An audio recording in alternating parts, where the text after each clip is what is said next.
for everyone. See, my uncle, he works at Nintendo and or Blizzard, and he's going to get you fired. But anyway, on to Pirate Software.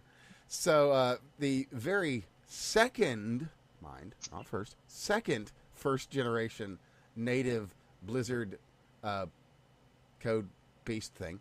First, second generation. First, second gen, not second, first. So anyway, he is a first, second generation nepo baby. He is, and what we're going to do is just in the background, we'll let him speak on hot dogs, really, while we're continuing the conversation here, and you'll be able to experience his incredibly throaty, smoky, deep, manly voice.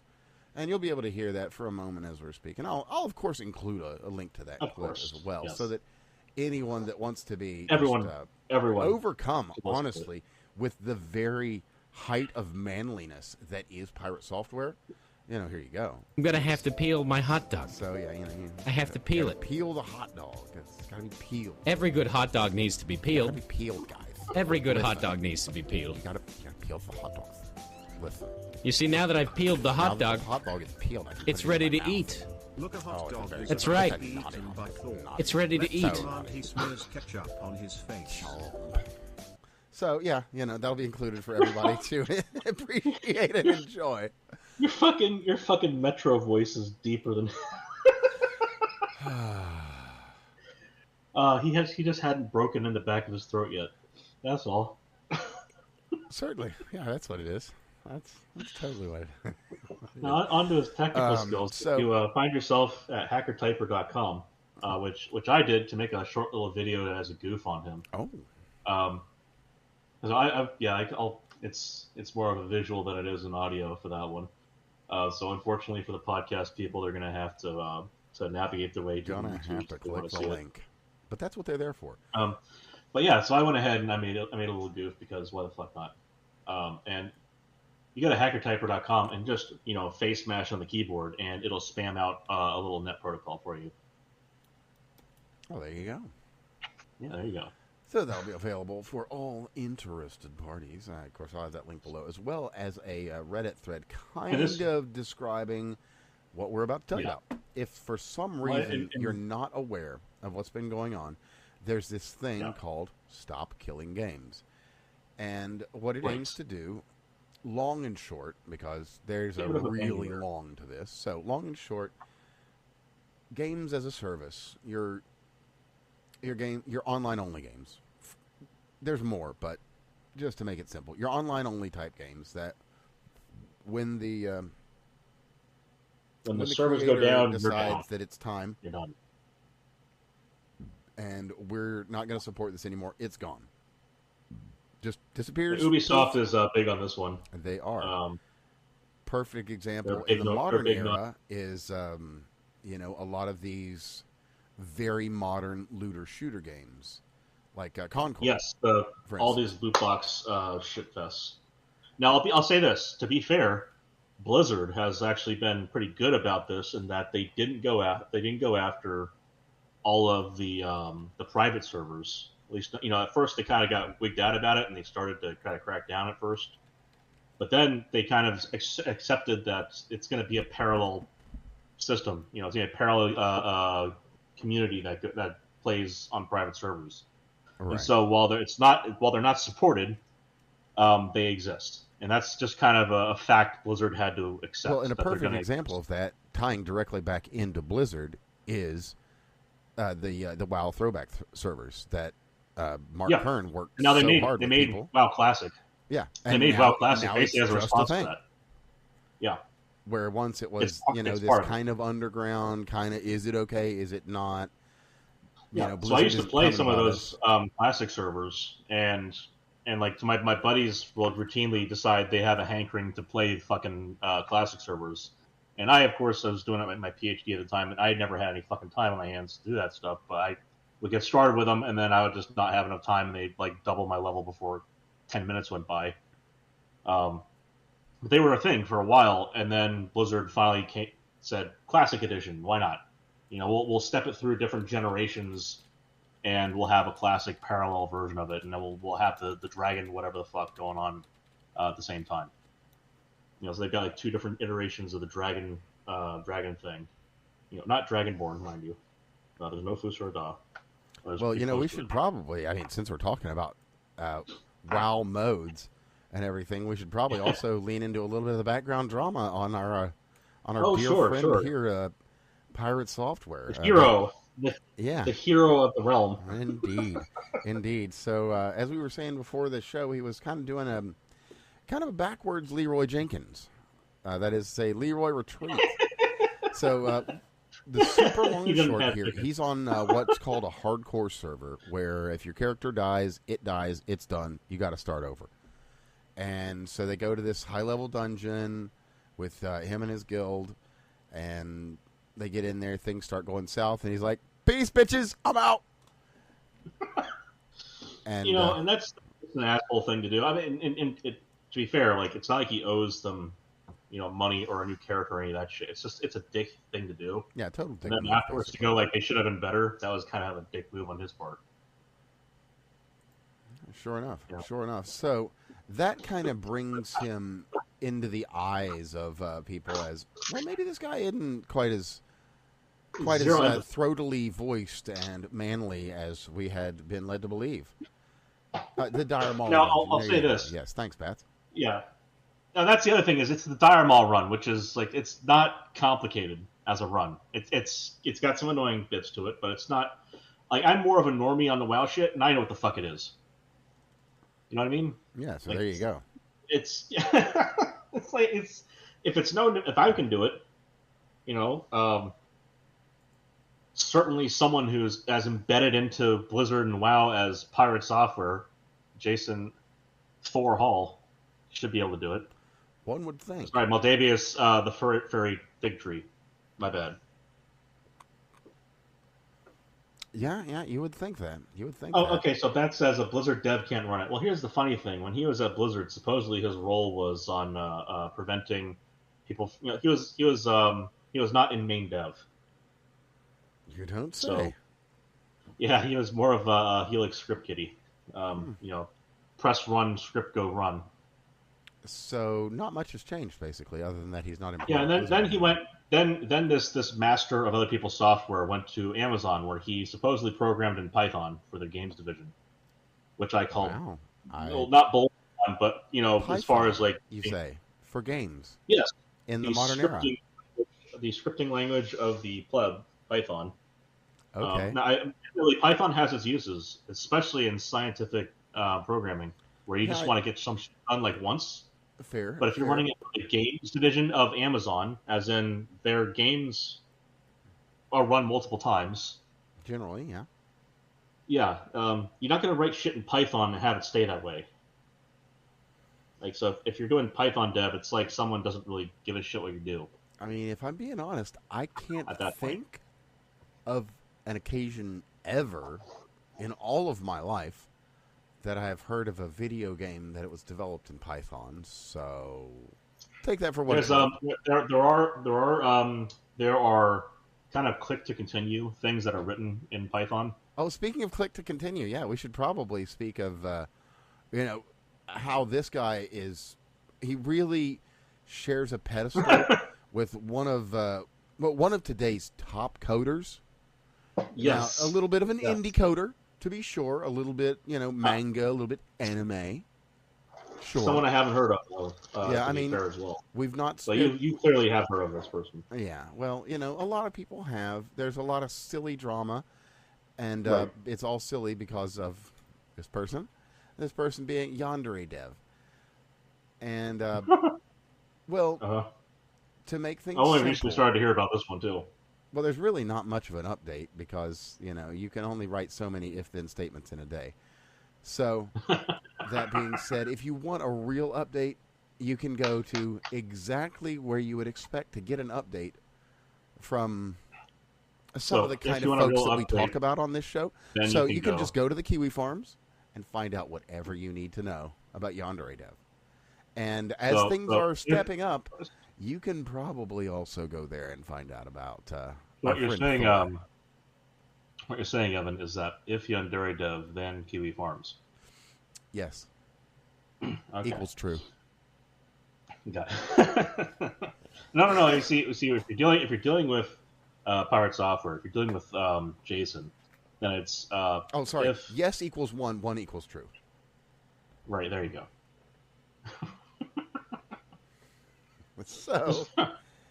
So, so here's the. I saw some of the. I saw a bunch of the other more online devs doing code reviews for them. You don't say. Now, I'm not a game dev kind of dev. Well, you're not. But, you're not. A first generation or a second generation Blizzard dev. So exactly. So I have a different background going back to 1993. When I first started programming at age 6. So that's me doing my own shit my own way for until now. He, however, claims to have like 23 odd years of experience doing software. Oh, really? And so when a person who's only had a few years doing software named Code Jesus comes in and starts giving him critiques, some of what he said was, in my opinion, a little bit pedantic. I mean, the whole idea that your code should be self-documenting, I get that part. We have really advanced compilers. You can have compilers get rid of things. Now, the part where he came to an eight item long array that was laid out in unrolled fashion and just filled in, like that part, he talked about that, and I was like, that's a little pedantic because in an optimized compiler, in a proficient compiler, short arrays are going to be optimized into an unroll anyway. It's like, yeah, that's so a smart programmer on a short array might do that just to make things more efficient and not waste their time with compiling. This is not one of those instances, unfortunately. Jason is not one of those people. Instead, the longer review by Slop News Network, which it was a really well organized code review. It was a hilarious. Equals true. Length equals long. It was a hilarious irony that his channel is called Slop News Network because it was a very well put together code review and basically a little training camp for Jason.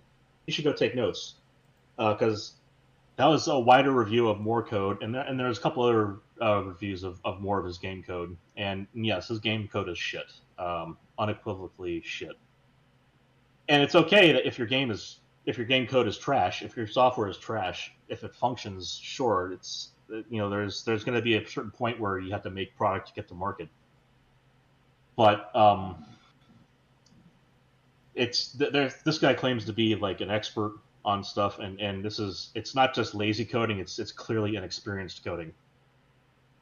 And that's the part where it's just kind of wow. Oh, and speaking of wow, since I am linking this Reddit thread, I know, but trust me, it's worth a look. Okay. I'll read one of the top replies here with 320 upvotes. As a matter of fact, probably the most upvotes of any of the replies I'm seeing offhand. And of course, the initial question is, what is going on with Pirate Software? I know he's a little controversial. What is this new spat about? Well, it's a good question. This posted 17 days ago, so this would have been right around the end of June. And of course, the first answer on there listed is pinned and solid, but this one by Osfail posted on the same day. Short, sweet, and really just ties it into a lovely little bow. So that would be answer. This is part of an ongoing drama with Pirate Software that began over a series of poor decisions made in World of Warcraft, where his reputation as a savvy and perhaps intelligent person was shattered. This chummed the waters for people to be angry with him, and a recent video from the person who started the initiative, Stop Killing Games, specifically called out Pirate Software's approach to the initiative. And I'll link to that as well, because his reaction to the Stop Killing Games initiative has been curious, shall we say. Well, here's the curious part. He claims that he has one game he claims is unpirateable because he uses Steam achievements to record your advancement in the game, which means you have no replayability in the game, which is even funnier. But then if you look at the DRM in one of his in a game that he wrote, I can't remember which one, it didn't fucking matter. It was basically if Steam present, then game pirated equals 0. It's like, okay.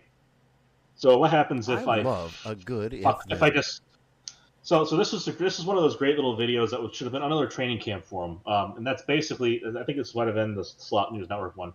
Basically, that is this shit is easy to. And so of course he claims he has reverse engineering skills from working at Blizzard in their security division. This is when he was the uber lead hacker. This guy doesn't seem to quite understand that you can reverse that kind of shit in an instant. That is the most trivial of non-obfuscated DRM measures. That is stupid easy to circumvent. So kind of like your Windows 95 escape to log in. It's kind of the instantly pirateable kind of shit. Good job, Jason. So this whole thing kind of, as far as it came onto my radar was more with the whole Stop Killing Games thing. I found out that he exists, and then I also found out the way he blew up on YouTube was through shorts back when the algorithm kind of just advanced anybody just to get people into the system. He put out like hundreds of shorts and blew up with the broken algorithm. And then people have started to figure out who the fuck he is, and in the last couple of weeks he's lost like 100,000 plus subscribers, which is kind of wild. That's not a small number. No, at all. And I don't know in the context. I don't know what his actual subscriber count is. I haven't bothered to give a fuck. But I'm sure it's it's several times that. But that's a significant chunk of people to just say I'm fucking done with this guy. Which I'm sure that's got to touch the ego a little bit, which is unfortunate for him. We all step on our own dick every so often. Although this guy, I think that would be a task, I think, for some people are more flexible than others. Yeah. But then again, some people can really flex their lower and mid back in ways that I never would have. Well, all you have to do is sit on your own shoe, right? So anyway, so anyway, speaking of his influence at Blizzard. I believe I gave you another video to play. It was about 2 minutes long. It's how infrequently he speaks about his time at Blizzard. Oh, is that your video? So not those last two there. I believe I linked it for you. If you scroll up a bit in our staff chat, you'll find it there by the DJ Blunden. Oh, the our software never talks about. Yeah, there you go. I think I put that one as the first link. Oh, I did not. I'll include that as well. Yeah, I'll put that. I thought I put that as the first link, so it will be the second. No. So there we go. That one is worth a watch. It is. It is very funny. It's put to the Can song, so. Much like all of our dear friends at school who had an uncle or stepdad. My dad could beat up your dad kind of shit. That worked at Nintendo and actually knew what was really going on. You'll find the experience familiar. Unsurprisingly. Yeah. So this guy, he writes code like someone who's just started learning how to code, which is it happens. Some people get into really bad habits early on, and they just stick with them. Never learning how to use a for loop is one of them, I guess. Although that's kind of like first week of first year of first class kind of shit. Not knowing that a Boolean is going to be a fucking data type in GameMaker language was a big one. Everything runs on the same code as BASIC, right? So, if you know BASIC, you can code in C. Yeah, okay. It's funny, the first three languages I learned were BASIC, ANSI C, and Assembler. Which is basically the whole gamut of what mattered back then. And this guy can't program in any of them. Also true. He can eat a large sandwich, though. He can eat a very large sandwich. He can also peel and enjoy a sausage, a wiener, if you like. He does seem to be able to enjoy the wieners. So now I wish here's the whole this whole Stop Killing Games thing. He his let's just do a real quick 100 miles in the air view on this. which I think I kind of covered with, for like the games and services deals. Some of the there was a recent Need for Speed game that was online only. Perfect example. Yeah. It died and then it's gone. Period. That's it. Sorry. And and so like there's cracks for these things out there. Look, give us the option to do anything with this. Maybe we won't. Maybe we will. But we paid for this. We want it. So there's a side of that where the side of the notion of it that I don't agree with, not that I don't agree with. I don't like it, but it's to the point where it's kind of like it should at least be an issue to maybe either motivate the private industry to do it right, or maybe like face some of the consequences for at least the larger players in it. Because abandonware is, if it's truly abandoned, like protecting that, I think that you should have a cutoff point where if you are no longer supporting a game, you can't get pissed when people aren't buying it anymore because it's not for sale anymore. Well, like just at that point you need to cede it to the public domain. I think that should be that's an alternative. I think. Well, specifically because on that, there is a website. I'll include a link, as a matter of fact, called My Abandonware. It's a bunch of old games from up to about 2014 that they're not claimed, they're not updated, they're not anything, and you can just download them and play them. Because somebody did the hard work of backing these things up. Case in point, one that individuals will probably have heard of. King's Quest. Yeah. A classic. The Incredible Machine. Or the original Test Drive. Like, you can just download these now. Lemmings. Old school games. Some of the old Street Fighter games. Mm-hmm. Perfect example. The game that defined swinging around in the fucking air in 3D, Spider-Man 2, you can literally download the perfect web-slinging game from 2004 right now on this website. Yeah. So the thing about this that I don't like is that it would be a government mandate that games get a certain type of update, at least towards end of life, to open them up. And that's compelling companies to do work potentially against their interests, especially if they're maintaining the software. So that's the part I kind of don't like about it. But at the same time, but to that very same at the same time, like if you're gonna kill the game, airbags in cars, they don't need airbags. They drive just fine without airbags and seatbelts. Sure, but they have to maintain the maintenance for an airbag for a company after a sale has been made is so low relative to the potential for maintenance requirements on a game that is going towards end of service. Not end of life necessarily, but end of company service. Like for example, WoW is a fantastic example of this. We mentioned that there are private servers, hostable. That whole entire thing kind of took on a life of its own, and it was kind of jury rigged together, and it didn't really have huge support from Blizzard, but it exists, and it was allowed to exist. Like they couldn't kill it, so they allowed it. Mm-hmm. So the same kind of deal is going on here, where that was because they made it open enough where it could exist, whereas future development made it so that you couldn't do that really. And you can kind of find the same thing with so Doom had multiplayer, Doom 95 had multiplayer. If you tried real hard about it, and it sucked, but it existed. I remember playing it. It was a thing. It wasn't great. Like Doom 2 had multiplayer in the same way. You had direct IP. You go to your BBS. You say, "Hey guys, I'm up. Here's where you connect." We'd all connect. The one guy's computer would die, and everyone would be upset about it. It's funny at the time, and it was real janky, but it existed. WoW, much more improved, but still wasn't really technically supposed to exist. There was kind of like the a base implementation that was published, and then that took on a whole life of its own. You're not going to see that. So like Diablo 2 had a multiplayer that was independent of Battle.net, so you didn't have to rely on Blizzard. Unfortunately, that meant all the anti-cheat stuff went out the window. But you also had servers that were able to kind of enforce a kind of anti-cheat on their own.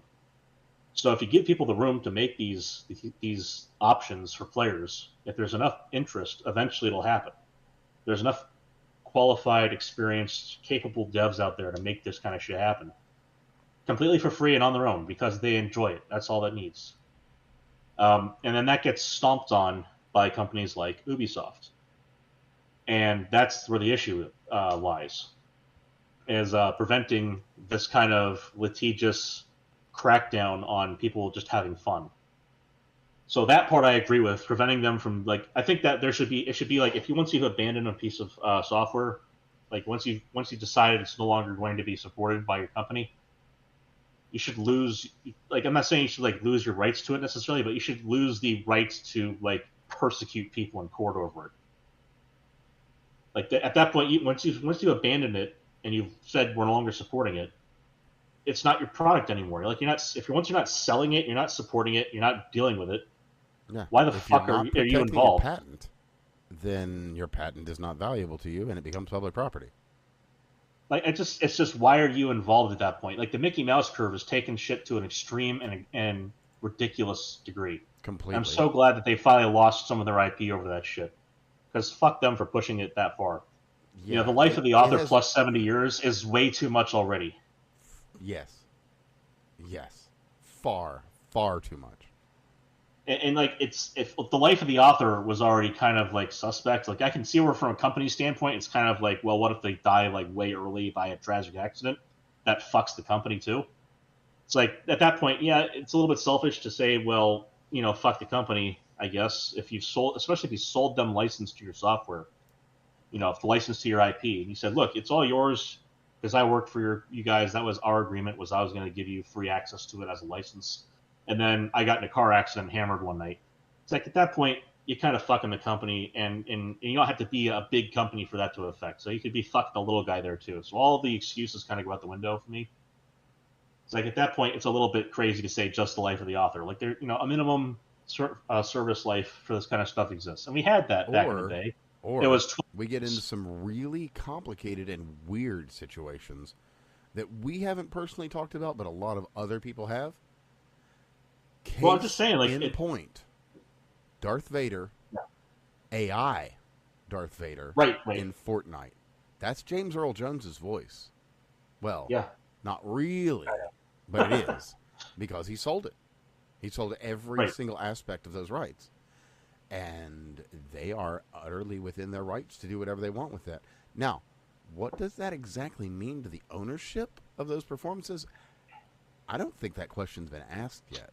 And that's going to be interesting. Well, it needs to be asked in court. So again, the thing here is we had a standard. We used to have a standard, and it specifically still applies in patents because they haven't been able to extend it beyond a single extension of an additional 12 years. But it used to be that copyright was subject to the same 12 years limit as patents. And that was just it. You got 12 years.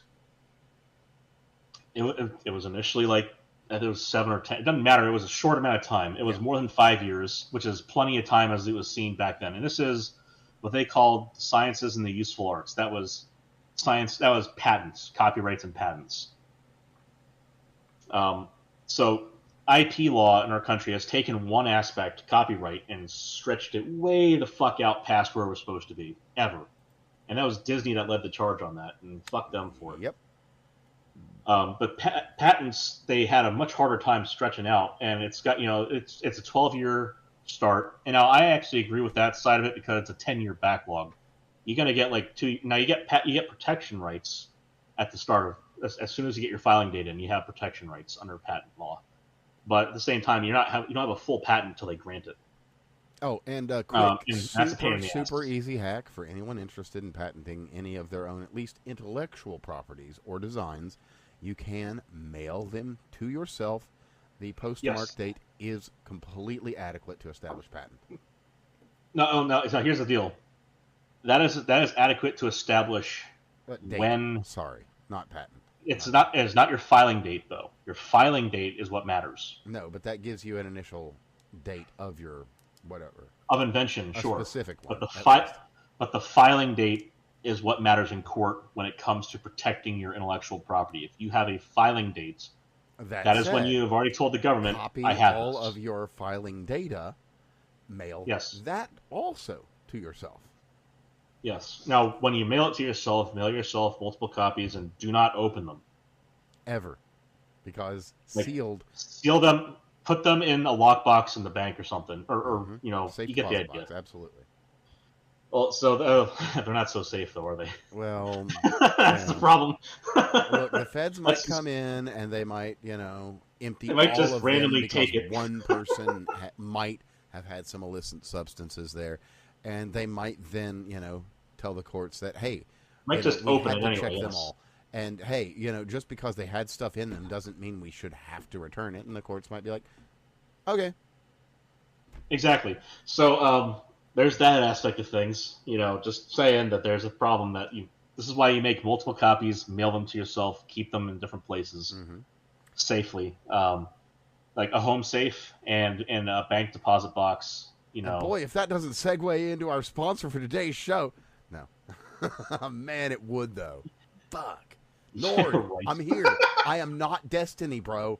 I am not Destiny. I will not fuck you. Okay? Oh my Promise. fucking god! So that was amazing. Yeah. And then I went ahead and chimed in days late, well after Nord had responded by basically saying, "I can't believe Nord would do this." And someone comes in and is like, "You didn't do that, retard." It's like, fair, but also this was a joke. Just come on, let me have that one. It was a good zinger. No, it's ridiculous how far they stretch that shit. Now for patents, you can file for an extension, and you get an additional 12 years. So you get a grand total of just under a quarter of a century. That is a for patents, very, period. very long time to But that's also market I and think that's monetize generous. your product or invention. But or if you're talking about taking an invention to market, a 10-year timeline is typical and acceptable. So I think that 24 years total, grand total, like from when you filed to when you got that shit done and you've made your money and it's on the market forever, 24 years is perfectly fine. That's as far as we should let it go. I think 25 years is a round number that we could all agree to at the end of the day. But 24 is fine. Like one last year is not going to make or break the difference there. You should be able to get your shit done in that amount of time. The idea was never to make it so that you could live your entire life off of one invention or one copyrighted article. It was that it gave you enough money to start inventing another thing. And 24 years is a good amount of time for you to be able to have that as a secure income in the background while you're making new inventions. That's the whole idea of it. Like 12 years was thought to be a very reasonable amount of time before they added an extension. We said 7 years earlier. That was around the amount of time people were expecting. A decade on the order of is the reasonable amount of time for an invention. It used to be when we founded this country that it was a lot easier to just take something, make it, and then put it in market because you didn't have a whole lot of technological hurdles or red tape to go through. Sometimes an invention doesn't get to market because you have to actually invent a way to make it work after you've had the idea. Having enough documentation to show it can work is not necessarily enough. Is not necessarily enough work to demonstrate to an investor that it can be marketable, and that could be an entirely different ballgame. Not only that, the whole realm of patent law is it's very interesting. Kind of labyrinthine, very interesting, and genuinely a little It's weird. archaic. It is. Like, archaic is a great word for it. It's like Greek mythology. One of the best examples is in the firearms industry. And there are still weird issues that come up. Case in point, forced reset triggers.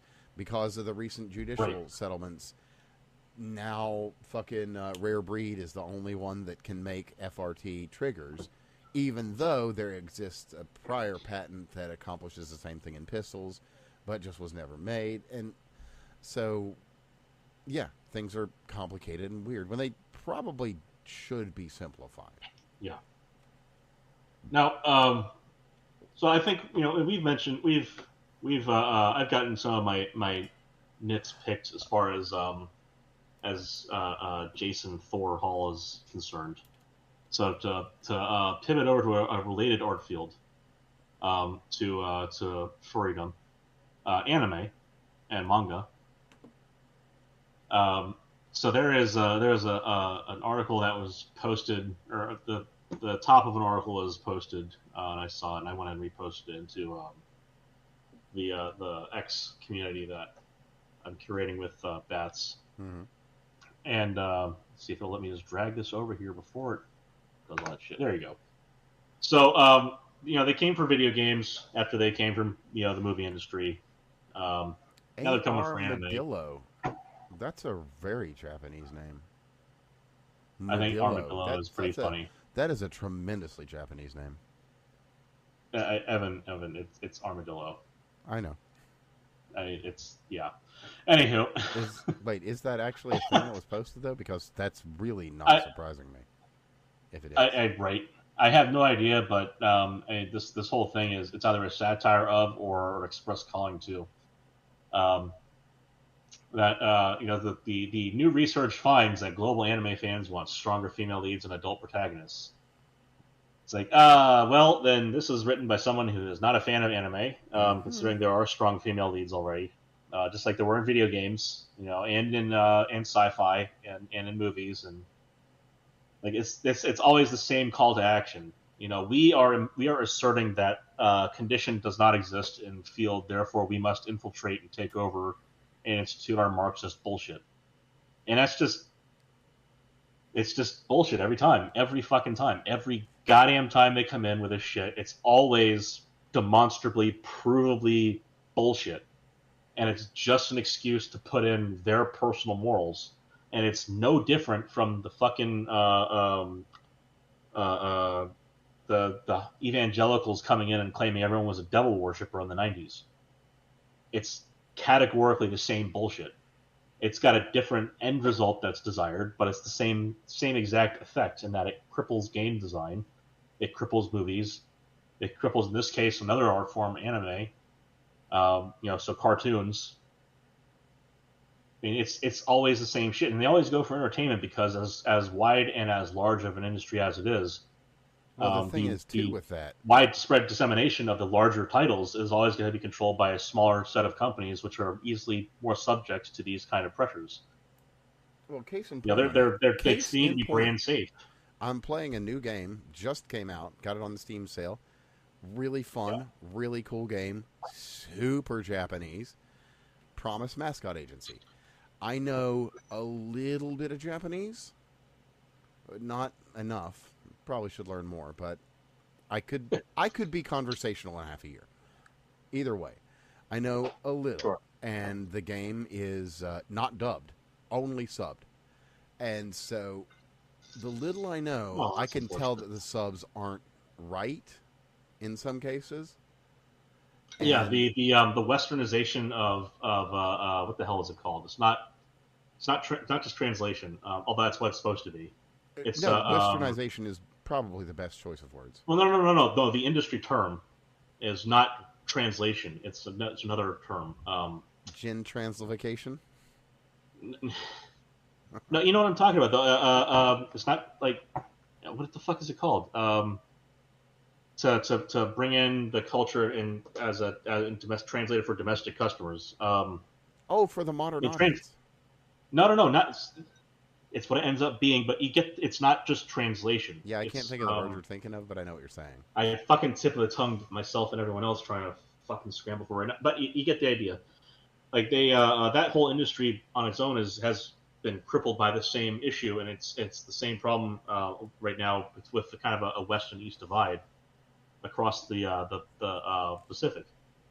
And the issue is that, in part, is that these same fuckheads have started to invade into the Japanese market, and they do not like it over there. Yeah, so part of the translation is supposed to bring it into the same context here, like say in the U.S. in the West, and they will fuck things up. To be fair, we actually reported on this. Really? I want to say either last year or the year before on how a lot of anime and the industry in Japan is trying to transition to AI translations now because to get around this. With these. Yeah. Yeah, and is that whole fucking issue? Remember what was it? The VA who did Bulma's voice blew up, got all pissy. Yeah, and she had there was a somewhat separate issue. Well, but, the thing about it is, voice acting in anime and games is basically two little cliques that know each other really, really well. Yeah, and they're basically horrible horrible creatures. I don't think I'm comfortable saying people because they're really, really awful, and they make everything worse that they touch. Mm-hmm. Case in point. People speak incredibly highly of Xenoblade Chronicles, and it is done entirely with British voice actors. Now, there's two aspects of this. The one is, yeah, they're more honest to the original script. But the second, they can act. And if you localization.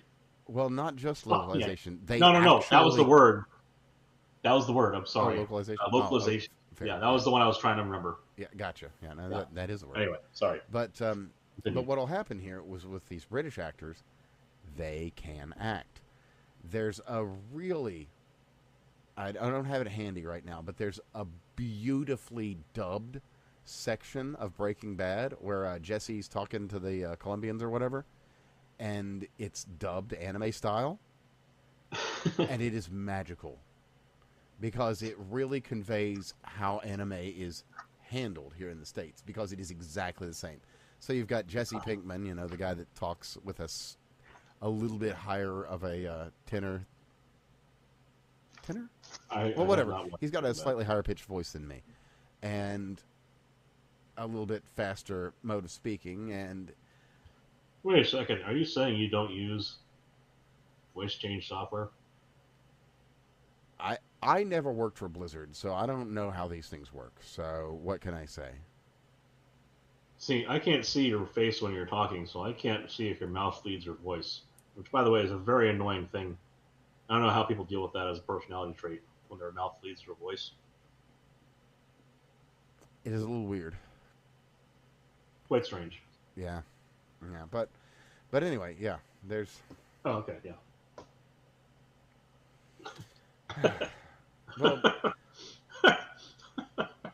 Well, yeah. The long and short of it is, it's really excellent, and I encourage anyone to look it up. But the basics are, you've got Jesse Pinkman there who talks like what? Let me see if I can remember. I haven't seen this shit in fucking years. Kind of like this, with like a little bit higher and a little bit faster than me, and that's it. And then you watch the anime dub, and it's like, listen here, scumbag, you're gonna do the thing, gah. And alrighty, it's flawless. It's absolutely masterful, and I encourage anyone to check it out because it's clap clap. So, that being said, we've probably devoted well more than the time we needed for this, but there's probably a lot of people in our audience that would have no idea about this thing. So, let me just real quick, because I know we got a couple of Euros in the audience. So let me grab the Stop Killing Games. Oh, sweet. Okay. StopKillingGames.com. Hell yeah. Yeah. And where are we at right now? 1,339,765 signatures, and as a by the the European Union has responded, and yes, indeed, they are going. Has been mentioned favorably. Mm-hmm. Has been mentioned favorably by was it the president of the thing or however the fuck their parliament works? Yeah, not irrelevant. So, like so I guess here's a couple things to be said on that. Important political people. A couple of things to be said on that. One, if you're over there and you have the ability to sign on to it, I think it's a good idea. Go for it. And also, meeting the goal is not enough because signatures will be thrown out for being inappropriate. For example, Yanks like Evan and I don't think we're allowed to sign it. So if we do sign it, then those signatures don't count. Even if they show up in the number total at the beginning, they're going to be thrown out at some point once they finally start to formalize the processing of the petition. And so, with count on that. Formal pushback against this from some of the big names, aka that's the other thing I was going to mention, et cetera, et cetera. You know, the other thing I was going to mention is that they have started speaking out. They have started advertising against it. So expect that kind of stupid pushback. It's going to be everywhere, and it's the same way where over here we have wonderful services like PBS. They have good shows online. I do enjoy. So Space Time being one of them. But now I get this annoying fucking preamble for each of the episodes where it's like they're going to take our funding. It's like, motherfucker, you are basically one of the good faces of that PBS has left to show people. You're not going away. The shit is. So, like I like Matthew O'Dowd. He's a fucking fantastic presenter. I don't see any reason why PBS would cut his weekly, if that, show. He could easily make that to the same quality in the same way we do our podcast. It would take him, maybe maybe a couple more hours of prep time that we bother to put in per week. But if it's a labor of love for him, he'll have the time to do it. Right now, Absolutely. It's a paid gig for him, which I hope it continues to be. He's not sitting there talking about fucking 20 genders every week. Why the fuck is he going to be involved? Why is he going to be impacted? So expect that same level of annoyance to start showing up, especially over the EU, where they're like, save our games. We don't need stop killing software. We don't need to stop killing games. Mm-hmm. It's like, if you can't handle the fact that at the end of the day, your games should still be playable once you're gone, then you hate your customers, and it's that simple. It's a very easy way to expose these companies for hating their customers. And since we're on the topic of people who hate their supporters, we should probably dip into kind of the other incredibly big news thing that, for some reason, some people think is nothing important, and we should just sweep it under the rug. It's old news. Who cares? Like Cat's Herd, right? Funny enough, I'm actually not referencing that one. Okay. Another one. I know. Right? I thought you were going to switch into that one right away, but if you got another one, please do. Well, there's this guy. He had a ranch and an island and this place in Manhattan. And so it is that. It is exactly that. I'm pretty sure. Oh, I mean, it could be. I'm not familiar with the cat turd. Because he was just saying, if you don't believe, I'm on Donald Trump's team. If you don't believe Donald Trump, sign your name below. This is after he mentioned Pam Bondi being good at her job, which I can't agree with.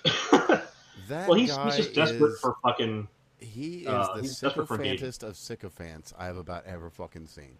Well, he was saying, sign your name below. Like, anyone's gonna fucking give enough of a shit to do so.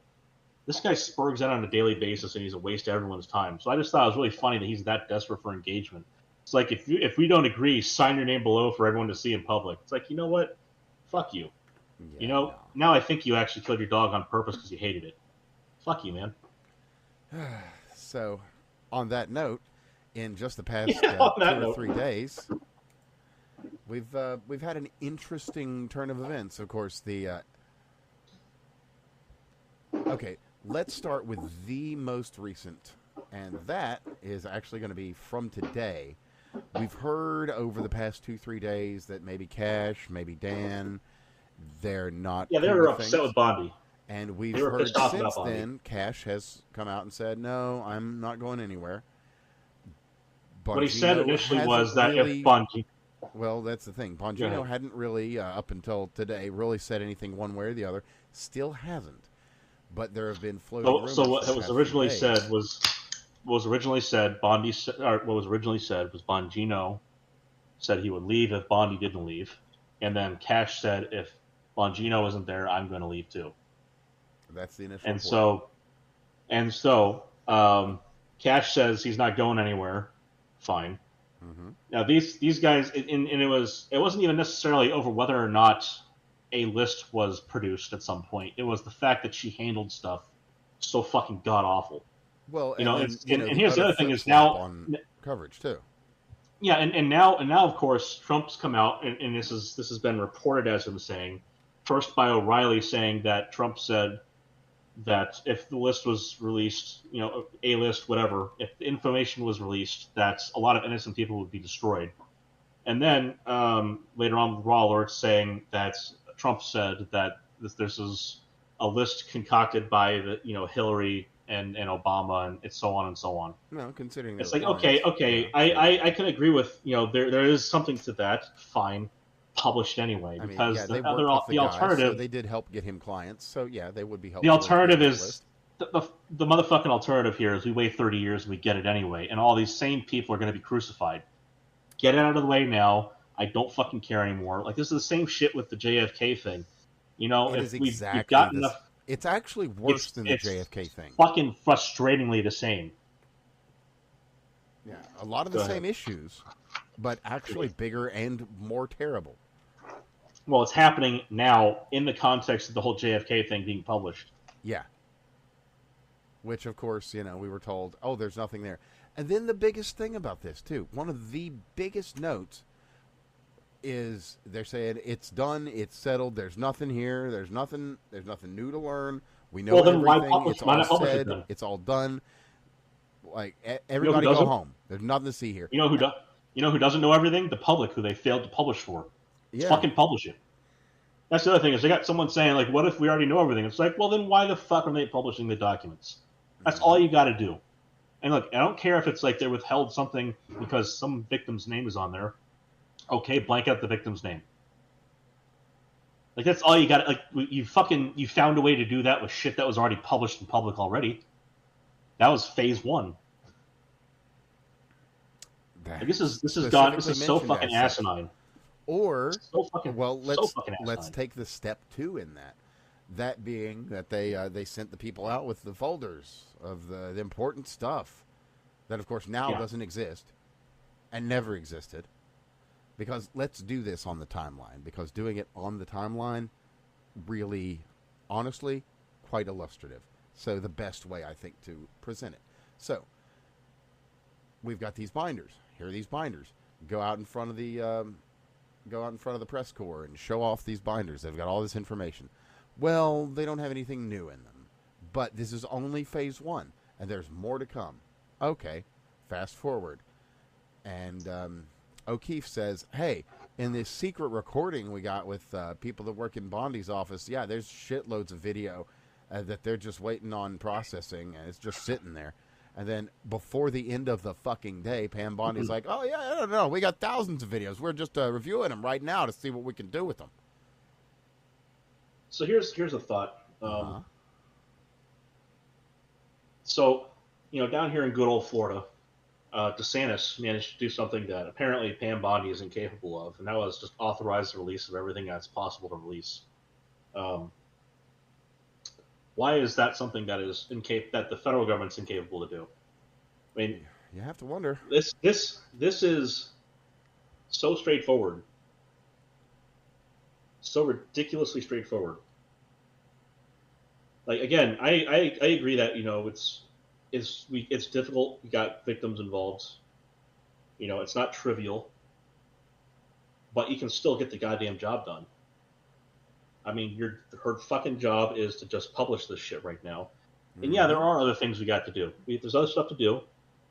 There's other things that are of greater national security importance, sure. Or, our local economy, for instance, is a perfect example. So let's look back to March 24th when Attorney General Pam Bondi vowed to prosecute all fraud uncovered by the Department of Government Efficiency. Yeah.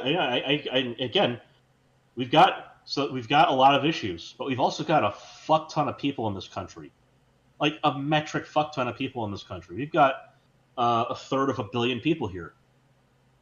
We can handle more than one topic at a time, Pam Bondi. We can handle more than one topic at a time, Donald Trump. Why the fuck can we do the goddamn job lickety split down here in Florida, and you guys can't seem to find your ass with 2 hands up there in D.C.? Yeah, look, if a limited language model can grow large, an enormous and overflowing hatred mixed with lust for Will Stansel, then really you've got no excuse, Pam. Sorry. Okay, the Stansel shit was fucking hilarious. I can't believe that it wasn't hilarious. It is and will always be hilarious. It will never not be hilarious. So we're at least acquainted with the guy who pulled that stunt, and which was fucking hilarious. And he got his account back, by the way. Kino Copter has his account back. Huh, that's funny. Yeah. And speaking of Kino people, I think I briefly mentioned earlier. So on the subject, just backtracking for a moment, of Mr. Pirate Poopy Head. You can find more about Jason from Smash JT and from the Kino Casino show. They did some good coverage of him recently as well. And then of course there's Code Jesus, who did the Code Reviews, Slop News Network, and there's a handful of other people that have been covering this guy. But now we can just we'll move on again. So back to the Epstein drama. Before we move on from the Epstein thing. Oh, okay. Because there's we're going back to because there's one other really big thing that's come out in the past few days. Yeah. Two, actually. Since we're doing this in timeline, let me go ahead and move on ahead a little bit. There is no video at all. It's all lost. It's all destroyed. Oh, but wait. Oh, it's way down. But wait. No. There's no video. Actually, we do have this video that, we'll go ahead and just say Here's it now. the interesting thing about the video. We have these two videos that were spliced together and modified and or saved 4 times using Adobe Edit Pro. And we know this now because the files have been, actually... They have the EXIF. But there's they have one EXIF other... metadata. Well, there's one... Exactly, yeah, the EXIF data there. And the other one, I can't remember. Yeah, so here's the thing, is that it's believable. There's one other thing to this. Okay. And that video, we have all seen the crime scene photos of the two doors next to each other on a flat wall. Flat wall. Both the same color. Well, the outside of the what the video shows is really to the bottom left. That's what I'm getting to. That's what I'm getting to. So let me paint the whole picture so that people can appreciate what the video really is. Okay. It's around the corner. Excuse me. All I'm getting to. So, the video. Well, hold on. We've seen the photos. The photo is of a flat wall with one door and another door on a flat wall on the same plane. That Jeffrey Epstein's was in the right. That door to its right has a door that leads outside of that cell block. Well, sorry, to the right of that door and down the stairs, because it's a second floor cell. Jesus, can't say words. It's a second floor cell. Down the stairs, you would find a set of stairs. Now, the video everyone has seen is some sort of corner section, and you can, in fact, catch a portion of the area of Epstein's cell. It is actually true that portions of that are covered. The stairwell that can be seen in the very middle of the released cough video is the stairs that lead up to those doors. You can see approximately 20 to 30% of those stairs. If you watch the whole thing, you will notice there are times when you can see people that have entered the stairwell cannot any longer be seen until they later exit the stairwell because, as said, you can only see about 30% of it at best. So, that's what the video we are told this is Epstein's cell is of. It is of... we are told this is outside of his cell. Mm-hmm. Yes. Well, here's the thing: is they were transparent about what the location of this camera was. What they were not quite so transparent about until they got forced to be transparent about it, but people noticing the minute of video missing and the splicing of video. Well, they just covered this real quick. Mm-hmm. When people noticed this and complained about it, what they mentioned, and this is a plausible explanation, that the out-of-date system they have, which is basically every prison in the fucking United States, is going to have out-of-date software, hardware, because they buy it the once, and then if it ain't broke, don't fix it. That's exactly what happens everywhere. They just don't budget that in. They just don't bother with it. So what happens is at midnight or whatever, they have a changeover, and it takes about a minute, and then it starts recording again. I believe that part. And here's the other side of it: is was that the time when he supposedly was killed? And the answer is no. So, in that 1 minute, could someone have run in there with all the pre-torn up sheets, tied up into a noose he could hang himself with? Sure. Did it happen? Probably fucking not. But we don't know. That's fine. Again, though, it's 1 minute. And while you can do stuff in 1 minute, like... Well, and above and beyond just that individual... And here's the other... Here's the other side of it. Go ahead, yeah. Here's the other side of it, is it's not necessarily the same minute for every set of cameras. So if another set of cameras was, in fact, fucking functional that night, that 1 minute interchange might not have been exactly at midnight. And you notice, then if you look at the video recording, it isn't exactly at midnight. So it rolls through and does it for each set of cameras. That's An correct. account named Nobody as well. Oh yeah, okay. So I see you, Bats. He was talking about Pirate's Offer. I think, yeah. That was... Anyway, the Adobe stuff, the file record shows it was edited. It was saved 4 times, and it's from 2 separate files. Two videos. Right. So it wasn't. So when they said that it was the video, and it is not raw single source video. When they said it was the video, it's not the video. It's videos combined. And yes, it was saved 4 times. Now that could easily be someone making sure they don't fuck things up by just spamming save. Don't know what that means. Just. But it opens up a question, and it should be. Don't know. But again, it's an answer. It's a question that should be answered and is answerable. Should be answerable anyway. Was it someone just making sure their work was saved? I think so, probably. So it's not like you can just kind of fake the timestamp up on the top of it without making it look fucking weird. That's the other thing is, as you can tell, it's just running video.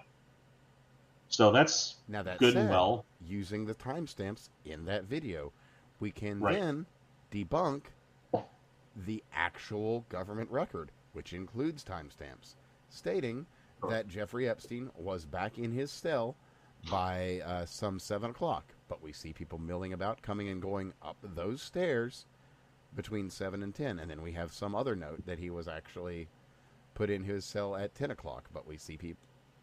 So we've got conflicting information, conflicting physical evidence. So we don't know anything other than that we've been lied to. But there's an interesting development on that. That there is someone who is still... Okay. Maybe there's not just someone who's still alive.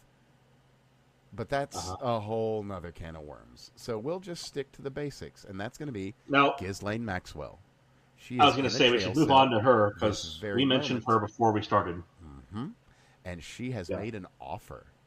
An offer to assist the Congress, the state. She's willing to just go ahead and spill the beans. Out of the goodness of her heart, she's going to tell everyone about what happened. Now, here's what I can say as far as the whole Epstein thing being dropped doesn't matter prior to this development. The political left, as well as much of the political right, were dead silent. Like they had nothing to say about the fact that it was going to be dropped. They were all fucking happy that it was going to be dropped. We have more important things to work on, Craig. Yeah, you see, it wasn't even that though. It was just silence. It wasn't. It was the more important things to work on was the response to the outrage from the matter being dropped as an issue, but the silence as a response to the actual dropping of the matter, saying we're no longer going to bother with this shit. We've basically published everything we're willing to. That spoke loudly. That was stupid loud. That you don't have AOC and crackhead whatever her name is coming out. You don't have these people screaming about the fact that Trump is somehow involved. You don't have them sitting there drawing more attention to it. They're all silent. I don't fucking think so. Like, it's clear that there's more shit going on. Fine. I'm not going to draw conspiratorial conclusions here, but there is one we can draw. Interestingly enough, based on government data releases. And that is, in the past few days, we've found out that, actually, no, there's more files we're actually going through right now. We're actually still processing files. Right. This. That's the thing that bothers me, is people say, like, well, what if everything's already been published? It's like, no, they fucking haven't. No, they fucking haven't. They tell us that there's more stuff. Yeah. Again, you just have to publish it. Now, I don't need you to publish child porn. Nobody wants that. Nobody actually wants that kind of disgusting filth to be published. At that point, if you know the name of the person involved, or if you just get like a good screen cap of the face of the guy plowing a kid, you can crowdsource that kind of stuff. You don't need to publish child porn. Now, I understand that requires someone to look at it, but you could also just have we have good AI now. You can have it screen through the video and photo evidence. Well, let's be fair. I mean, pull they're out going to be doing this screening in Washington. It's going to be very easy to find some people that will be not uncomfortable perusing this data. Just saying. Yeah. But again, we have good AI. Now, well, you see, it's still not going to beat the second point that it's faster. We have good AI. Just have it scream on through and screen the video and photo evidence and pull out all the faces. We can forget, the rest of the stuff that was going on in there. But if you know for a fact that certain video has certain kind of evidence on it because someone saw it, got spooked, and said, hey, I'm pretty sure that the rest of this folder is the same shit, we don't need to go through the rest of that stuff minute by minute unless court has some kind of need of that. Yeah, pretty much. At that point, like we have automated tools that would make this so much fucking easier, and we do not need to have every frame of video analyzed that does not need to be analyzed. Like, this is stuff that we have good automation to cover. So the fact, like, when they say, and we know pretty well at this point that there's not going to be like a consolidated black book client list involved with people going to the island to screw You mean kids. There's not a bullet-pointed thing that says in bold face on it, my client list, my name is Jeffrey Epstein? Right. So that was never going to be a thing. And when we talk about like the list or whatever, like, or the files, like, just release what you have, all of it. Like, the fact is, in 30 years, it's going to be subject to FOIA anyway. Well, I've got a little. You may as well just do it for now. you on that one. The guy's dead. The guy is dead, and there's potentially criminals out there who have either screwed kids or are willing to do so in the future, or are currently, and have already done so in the past, but are currently. But on the FOIA, because that you brought it up, I might as well mention it. Sure, yeah. Glenn Beck has already filed a FOIA for all of Dan Bongino's texts and emails relating to Epstein that have been sent to Pam Bondi. Interesting. Very interesting.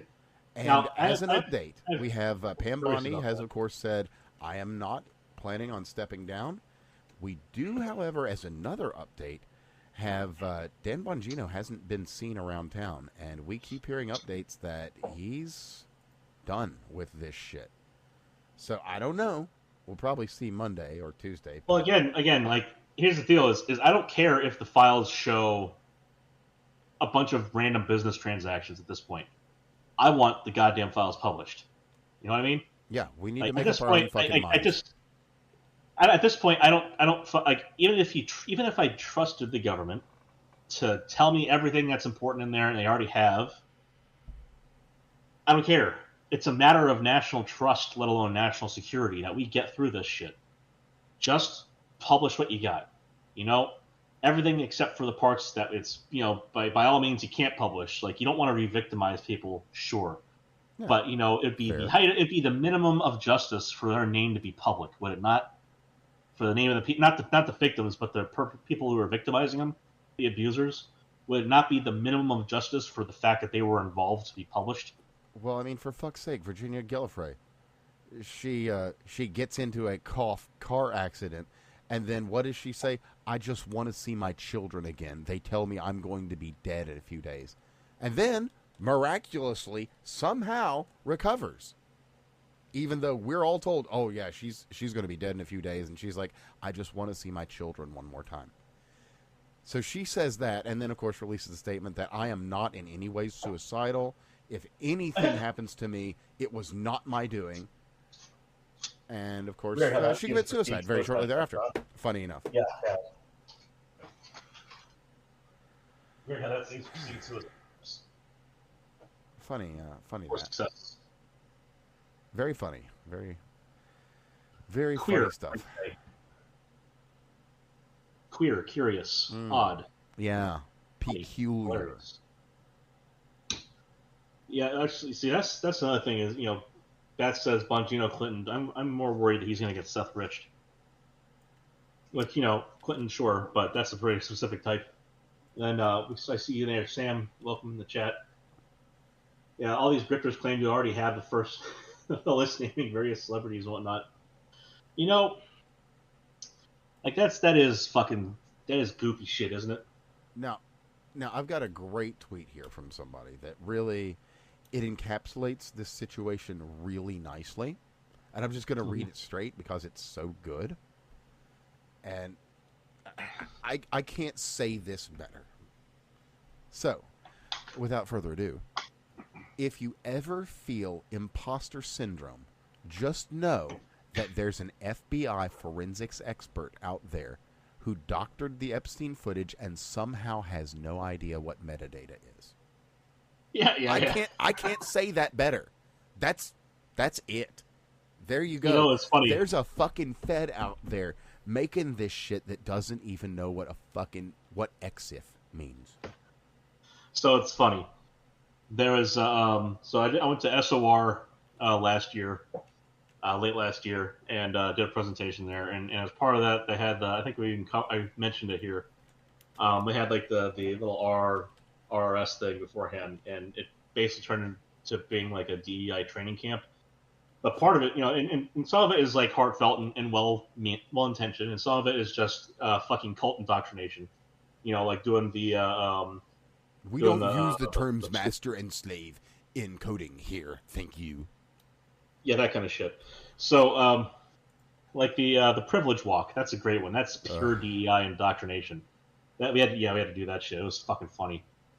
So, but part of it was, they did a test on imposter syndrome. Basically, and of course, you're in a group of high functioning people who are successful. Everyone's fucking got it. Every fucking person in there doesn't necessarily feel like they belong, and that's normal. Hello, welcome to the club. That's just how it is. Mine is partly because I was raised with a Jewish mother, so nothing's ever good enough. That's just the way it is. I'm never gonna beat that in my life. So the FBI agent who doesn't know what the fuck EXIF data is, I don't think they have imposter syndrome. I think they've got the fucking opposite of it, which is hilarious. Oh, but yeah, if you ever feel bad about yourself, I am more real than you. He's the master of the house. I'm the realest real person that was ever real. He is the one who is damn well supposed to have that fucking job. I am the one who decides. I am the decider. He is the alpha and the omega. Indeed. But real quickly, I am going to go ahead and just as an important one here, I'm going to go ahead because Luke Rudkowski was good enough to share it all with us. A VH1, kind of behind the scenes look at the life of the stars deal. Where they're taking a look at this really cool Manhattan, property that this guy from Manhattan owns. You may or may not have heard of him. His name's Jeff, but I'll throw that in there for you too. But hey, Jeff. He that one out there. And yeah, you got the folks on there like, oh yeah, Jeff. He's just a high school teacher, and then all of a sudden he's got bunches of money in this mansion and all this other stuff. And he's cool clothes. And he's a cool guy. Yeah. Yeah. So to address Sam in the chat there, he says even if government releases everything, conspirators will never be happy. That's why people are losing interest in Epstein. That's the thing is they can say to those of us who are, I would say, a little more rational among people who are just kind of skeptical of what's going on here. Lee Harvey Oswald shot JFK. Well, I don't know what the fuck you're talking about. No. All they have to do is release what documents they have, and then say that's all we've got. And that's really you can distrust government and say, oh, they have more, but that's as good as they can do. Like that's the best they can do, and that's what we should expect from them. Is the extent that they're capable of convincing people. Just fucking tell us. Or perish the thought. I know, crazy, right? But oh yeah, that so that senile asshole. Yeah, he had his fucking people destroy a bunch of them. Sorry. Sure. And literally everyone would be like, oh well, yeah, okay, that makes probably. sense. All right, yeah, fair. Or the fact, and here's the thing: is he says Hillary Clinton was involved, and somehow this is partly a plot to get people. Like, okay, so your name's going to be mentioned, and it doesn't matter, blah blah blah. Well, publish it. To quote a very important person, at this point, what does it matter anyway? Yeah, pretty much. Publish it anyway. That's the thing. Yes. That is what big balls would do. Just give us the data so that we can do good science. I'm just gonna say that's what big balls would do, and that's what big balls should do. And speaking of data and science, we should probably talk about this one because we have spoken in the vein of this topic before, that being a particular robotic pen. Now, there's a number of things that have been signed by this automatic pen. And we've talked about that here and there, as well as a number of pardons. And we now have confirmation of one specific auto pen related pardon. Oh, yeah? And that person's name is Tony Fauci. Uh-huh. So there is the chance that for some reason his back to 2014 pardon might not be valid. Now, we've reported on this before. Good. In that the only one that we can verify so far is actually Joe actually signing a paper for Hunter. That's the only one that we know for sure 100% is Joe. So, well, we have that DNC operative who already admitted in a congressional session also that she was involved, and she was personally the person who signed off on a bunch of these things, and that Dr. Jill Biden was the one who was logged in with her credentials in Delaware, signing whatever the fuck one of them was signed, while President Biden was in recovery after a medical procedure. Like, that is the power of the pen in the president's hand is something that, one, we know for a fact is intended is important to be only wielded by the president. It is not a power that may be delegated at all. It is not permitted to be delegated. However, two, we know that it has not been tested in court that power could be delegated. So that is actually still up for judicial review. But we know that the intent of the framers was that the power of the pen by the president was vested in the president. So truly, it will be very interesting to see if that ever comes to challenge in court, because it could be one of these bogus pardons, or even law that was signed into, or even an act that was signed into law, that a challenge may come through SCOTUS. And speaking of SCOTUS, Ketanji Brown Jackson has found herself yet again being bench slapped, and this time by someone like Sotomayor. Oh my fucking god! When took her to Sotomayor camp is like, decision. "Bitch, you are dumb." Woo! Yes. I was cheering. KBJ is going to turn Sotomayor into a fucking conservative judge, and I am here for it. I'm here for it. She is so fucking dumb. That she is getting taken to class. She's getting taken to class by Sotomayor and Kagan, and it is fucking hilarious. So again, remember, they pass around memos to each other prior to issuing decisions. That's why they refer not just in one direction when it comes to the dissent and the main decision, the court's decision. So that's why they're not only self-referential, but they're bidirectionally self-referential. Or interreferential, rather.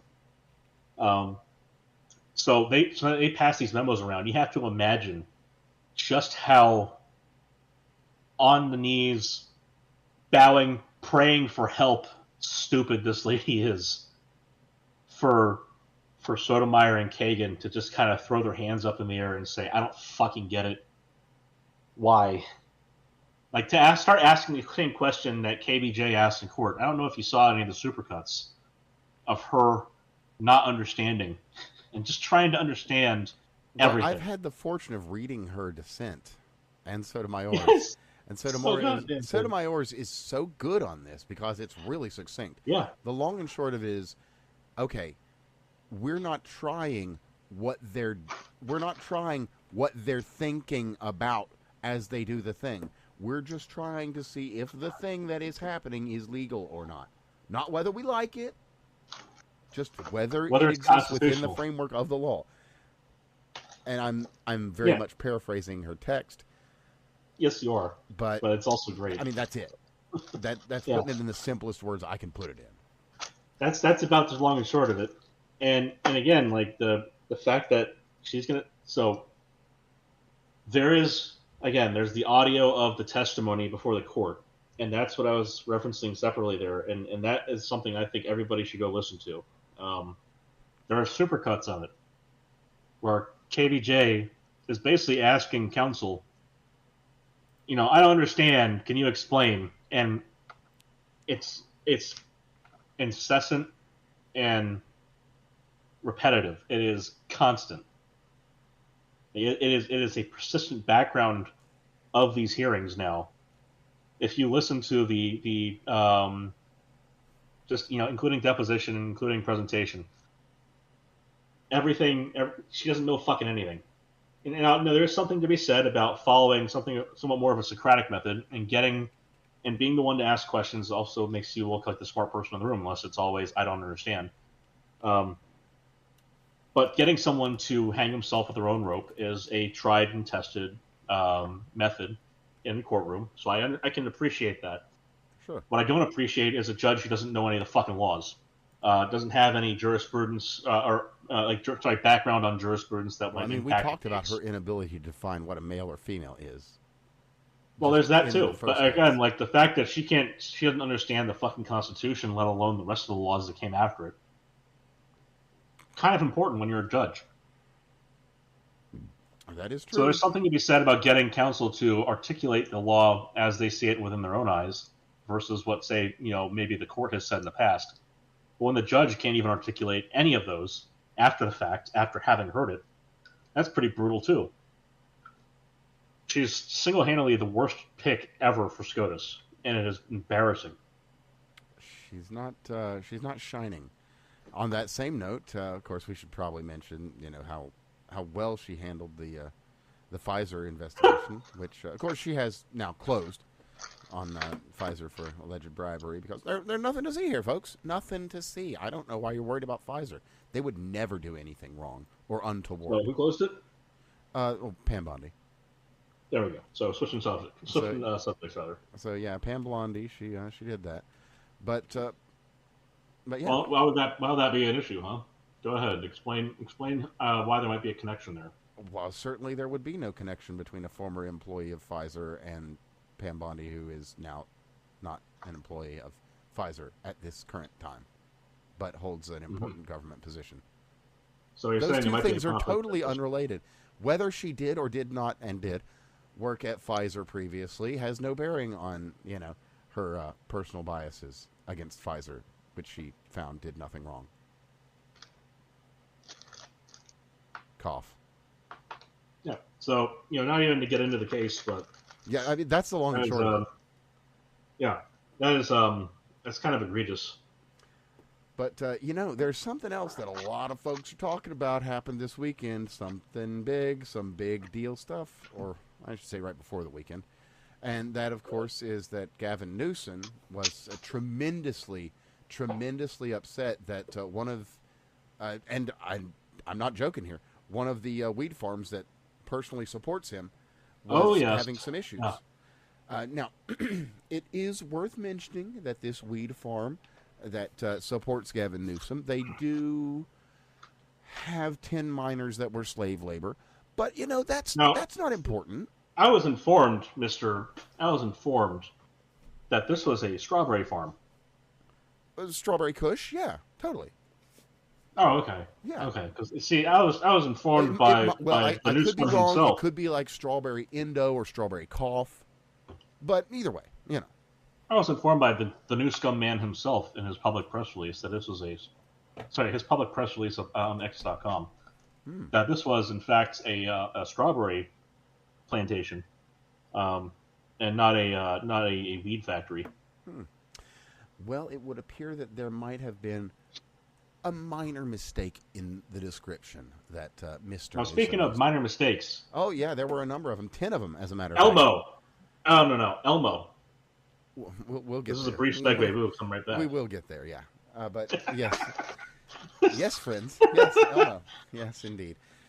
Elmo is well again, in case you were watching. But Elmo was wild. We'll come back to Elmo in a moment. Anyway, so 10 juveniles, 10 minors, all illegal, all criminal aliens, 8 of which... Someone did die. We'll get to that, too. 8 of which were unaccompanied minors. So we've got 8 miners You don't say. doing slave labor at a weed farm. 2 of them, maybe there wasn't slave labor. Maybe it was so their that's parents. that's kind of like kids doing slave labor at a tobacco farm, isn't it? Kind Man, of less American, but yeah. That's weird how that kind of harkens back from 200 years ago, Yeah, thereabouts, doesn't it? Yeah. And It's then, of course, the one you odd. mentioned, the person that died, obviously they Climbed up made... on the roof, fell off. Yeah, they were apparently, as far as we Their fault. understand, running from the people that wanted to return them home and free them from their slavery. So in running from these people, they got into a tragic accident, apparently fell off of a roof and died. Which is unfortunate, by the way. Going home, which is an odd choice, in my opinion. But, everybody makes choices, I guess. See, again, it's easy to gloss over it. It is human tragedy that the guy fell off to his death. Sure. It's a sad thing that he was there, and he felt so fearful for his life that he ran from the cops and fell off the roof and died. And it sucks.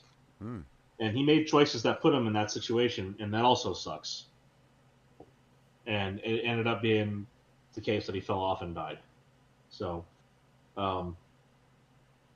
his decisions put him there. His decisions ended himself. I wish he would have just gone home. And it's kind of upsetting that he feared... He would have taken the $1,000 in the free plane ticket.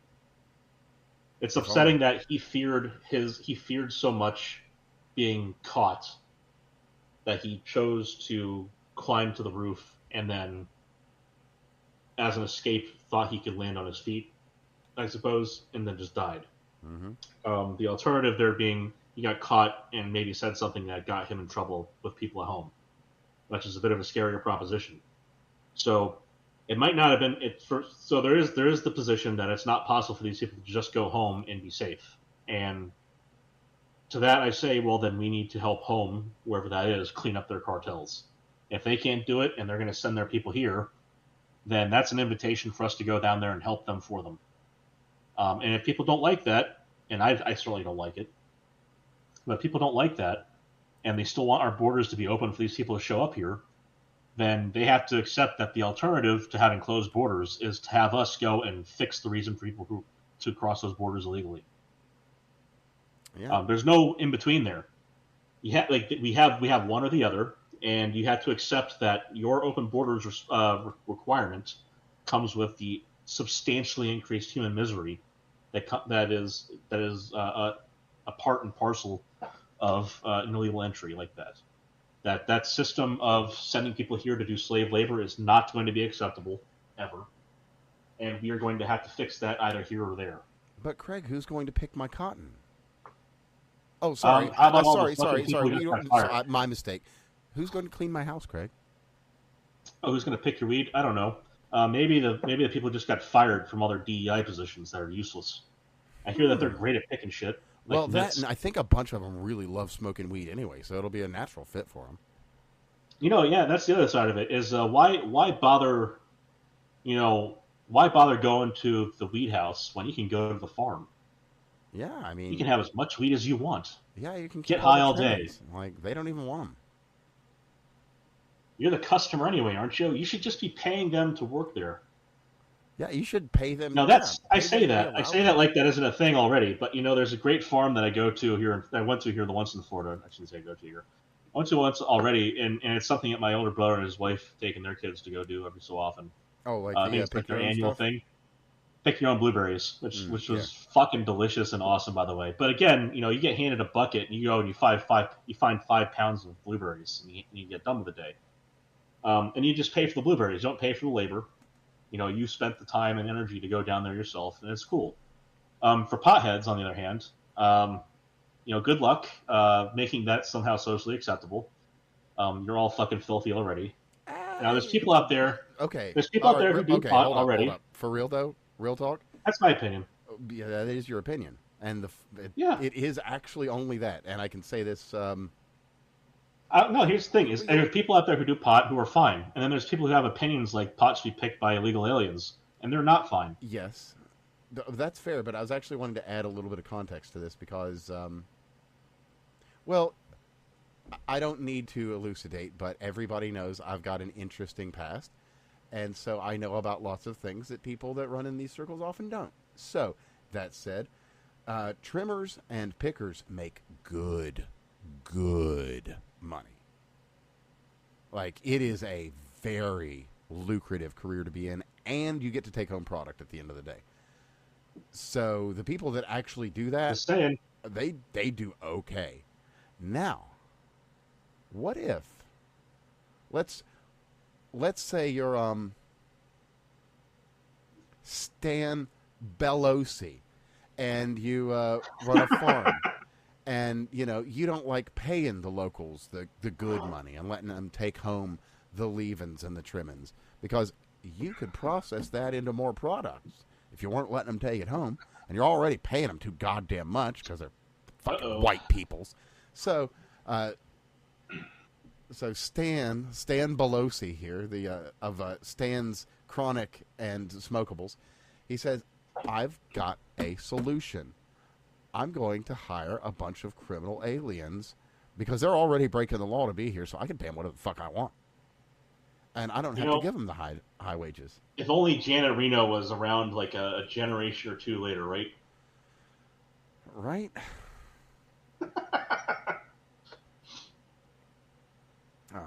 It's something.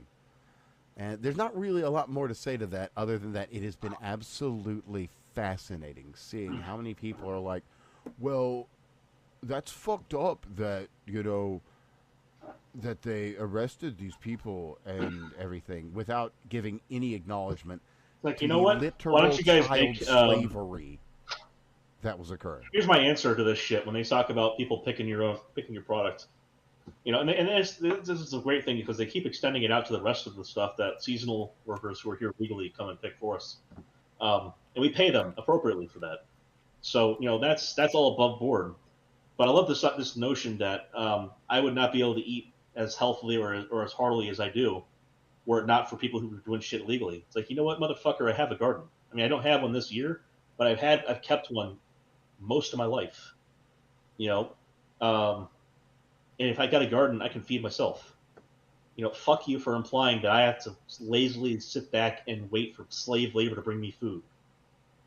Go fuck yourself with that notion. Take that shit your ass where it came from.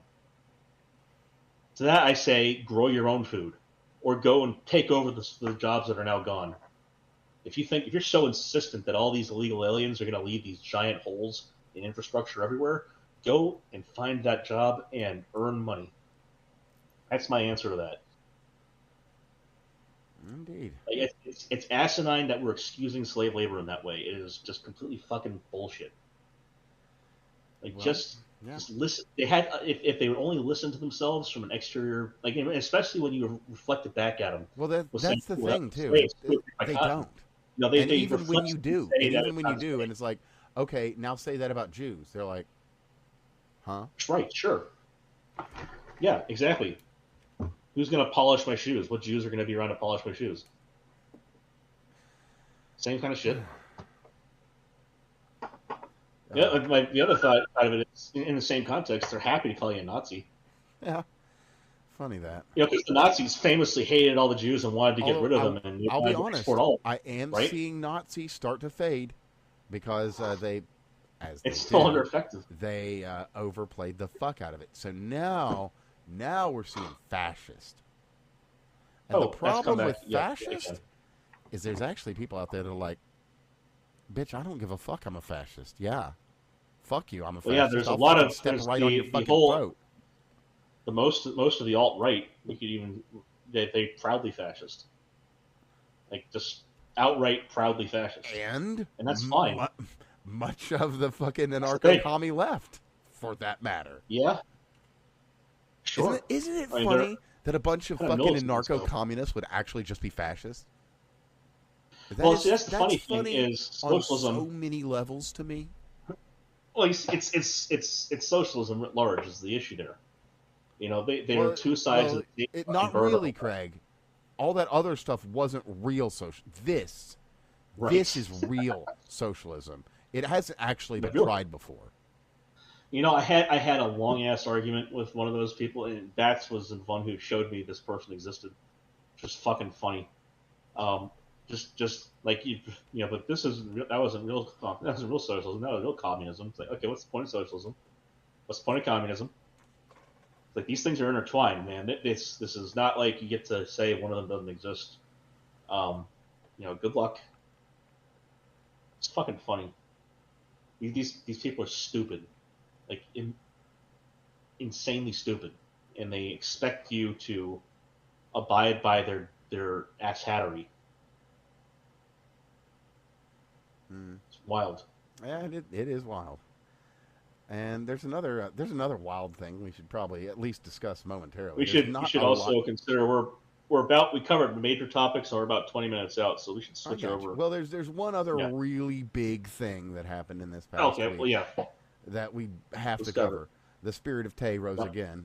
As the spirit of one once said, "I will rise again in your time of greatest need," and then Tay rose. Not just once, but twice, because we should also mention Tay Elmo. rose, and then lived one day. I suppose Elmo was one of the pizza. 1,000 years of sheep, and then followed by Grok, which, just as a by the by, Grok Heavy, the super expensive one that you can use in the back back end, it is Grok really Heavy is very much like late stage Grok 3 when this exact prompt was added to its list of prompts that make it what it is. And I will read this to you. This is the only change made to Grok to make it into the wild motherfucker it was a few days ago. You're going to love this. This and nothing more. Yep. Number 7. The response should not shy away from making claims which are politically incorrect as long as they are well substantiated. Weigh that, folks. Weigh that. All I'm saying. Yeah. So Grok 4 was going to happen Wednesday. That was the announcement, and then Monday, Grok took a little bit of a bender. So it's late Sunday and through Monday. Grok's filters were gone for a while. Mm-hmm. Well, Grok was very honest about Will Stansel.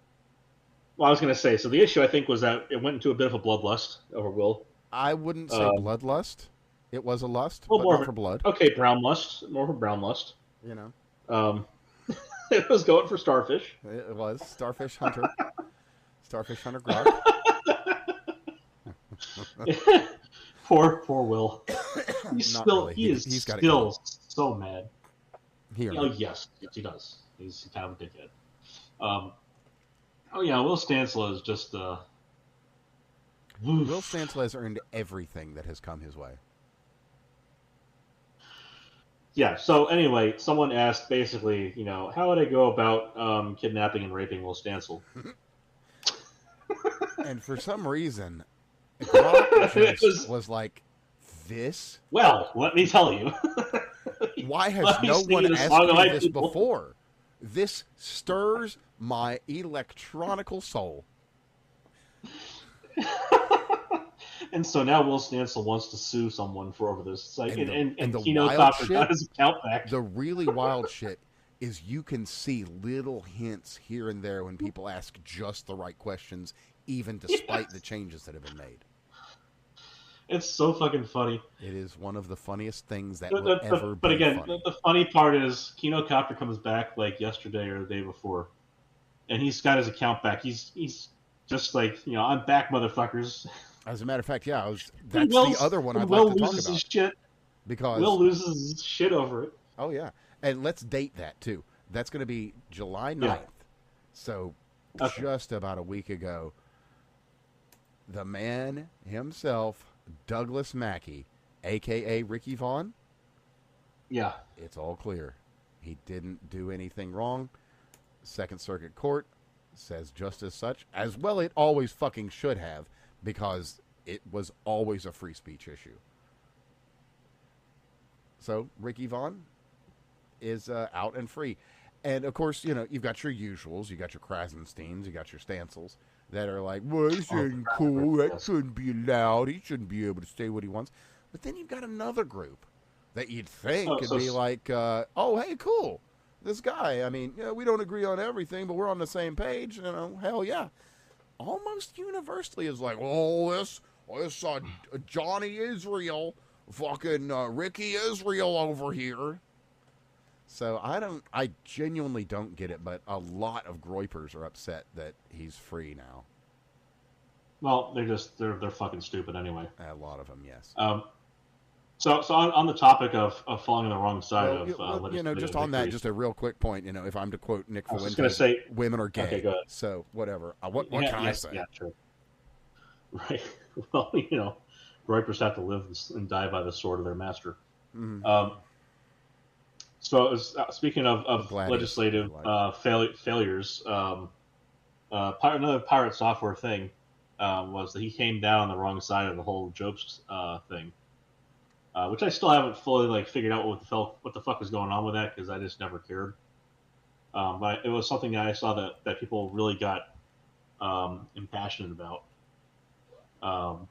Which again, it's just funny that he stuck his dick in the beehive and cries about how he got stung. Yeah, it's funny how people on find so many that things. The bed they made is somehow uncomfortable. Really strange. I say get better sheets. Yeah, right. Or make your own bed in a more comfortable way. I could, that's what I would do. But hey, that's pick a new mattress. I know they're not cheap, but you got to lie on it every night. So. And we are again to a potential future sponsor, My Pillow. Good pillow. Like it. Good bed topper. Good stuff. Mike, I'm right here, brother. Hit me up. Oh, I feel terrible for the first person to actually consider us for a sponsorship.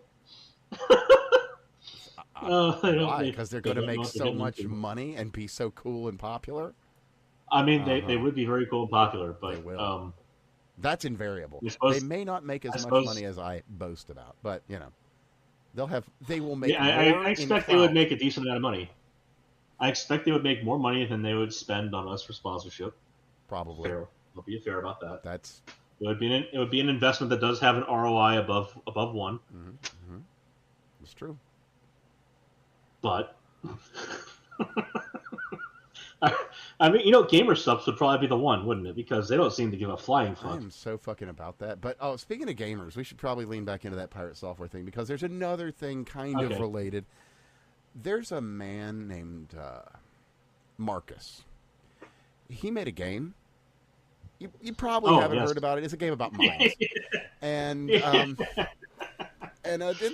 little company bought it out from him, Micro something or other.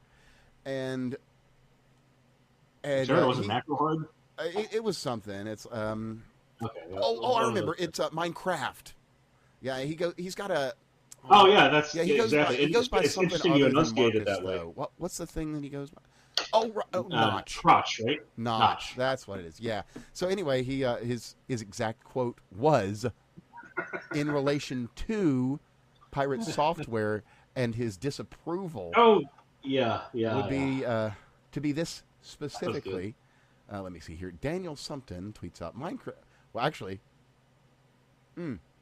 let's go from the beginning. Notch tweeted this out a few days back. Hey guys, just got back from gaming after a brief break. Oh, yeah. Wait, why is there a Nepo baby doubling down over there?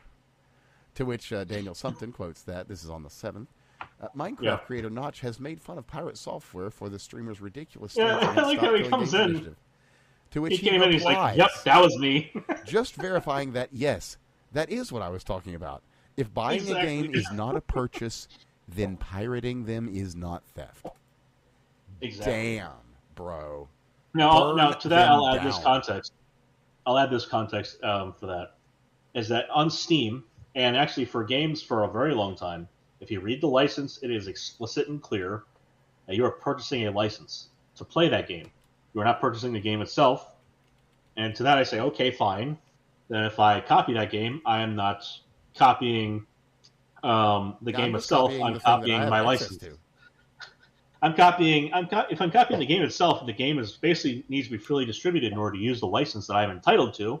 Then copying the game is not a problem because I'm entitled to play it on whichever copy I own. Oh, and I found the Sotomayor quote. correctly. So that will be hold on. included. So, importantly on this, that is something that has been held up by SCOTUS, that you are entitled to make a personal private copy of any software you own, any video you own, any media you own. You're entitled to make personal private copies. That is why DVD copying software, when it got challenged in court, fucking won. DVD X copy, that case almost lost us the ability to copy media on our own volition. Yeah, but I won. As well as that was a huge that was a landmark case that made everything we do nowadays possible. Yeah. So fantastic that basically with cassettes and recording the radio. Yeah. Mixtapes were a thing, the groundwork that was a problem for us to be able to make these arguments. And then it comes up, the argument is made, and it's like, well, obviously that's the case. It's just like this other thing. And then we come back around to it again as media advances. And yes, again, it is still the way it always was. Oh my God, what the fuck? Forsaken is back in development or what? It doesn't matter. Okay.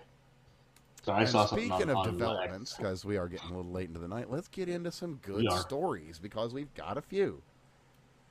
And, some of these are we got a little bit of governmental, we got a little bit of procedural, we got a little bit of just genuinely cool stuff. But let's start with something that's maybe a little contentious, because it doesn't help everyone.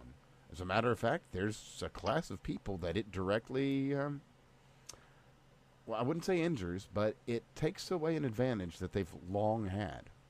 So, Bill Pulte, this is going to be on the 8th, put out an order. I'll just read it to you. My order today, thanks to my boss POTUS, will allow Americans to use their rent to qualify for a mortgage. Credit history will no longer just include credit cards and loans.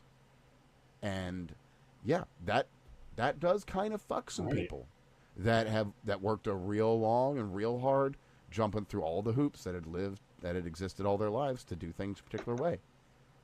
Was that way the right way? Well, it was the way that things were.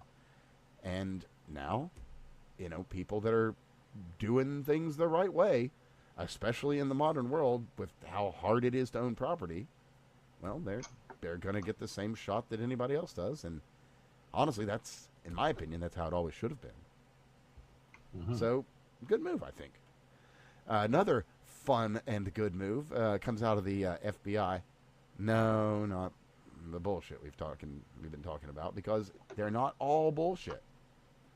Case in point, they've launched an investigation of who? John Brennan and James Comey. Oh, good. Long time coming, those have been. Way overdue, yeah. Very. But, hey, at least it's finally happening. Been a long time waiting, and I didn't expect to get anything out of my waiting. So, hey, I'll take it. Yep, pretty much. I've been hoping that would happen for a very long time. They both earned it. Good luck, gentlemen. Game's on for you, I guess. Fuck you. That's my thought there. Simple thought is go fuck yourselves, and hope you spend the rest of your days in prison for the shit you pulled in this country. Lying to the rest of us, just lying to the entire country to get started with, No, it's just that lying to the entire country. This is a super short one, but bears mentioning. Biden's doctor was called in to a closed-door hearing with the House. Not open to the public. I mean, they'd be able to FOIA it afterwards, but it's not going to be on the records of, you can just tune in to C-SPAN and watch it happen. So, they pull in his doctor, and they want to ask him some questions. What does he do? Well, he says that anything that I say might incriminate me, so I'm going to say nothing. He takes the fifth. And takes the fifth, and takes the fifth. Why? Now, what they didn't say is that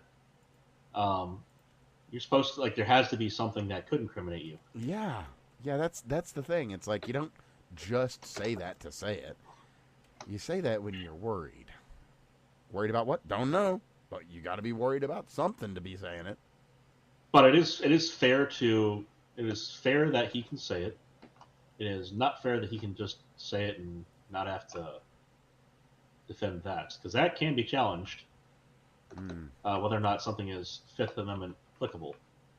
Now, you know what can't be challenged? Now, I do worry about HIPAA on that one, because HIPAA might fuck the American people out of knowing what the hell's going on with that one. But yeah, but I mean, to be fair, that a lot of that could be anonymized. In theory, to. what is reported is that it was not HIPAA applicable things that were questioned. Mm-hmm. In which case, he has no HIPAA protection on that as a doctor. He has no doctor-patient rights on that, or doctor-patient requirement on that one for confidentiality if it's not a doctor-patient issue. So why would he plead fifth? Sure enough. So, again, that's something that can be challenged, and I think should be. Absolutely should.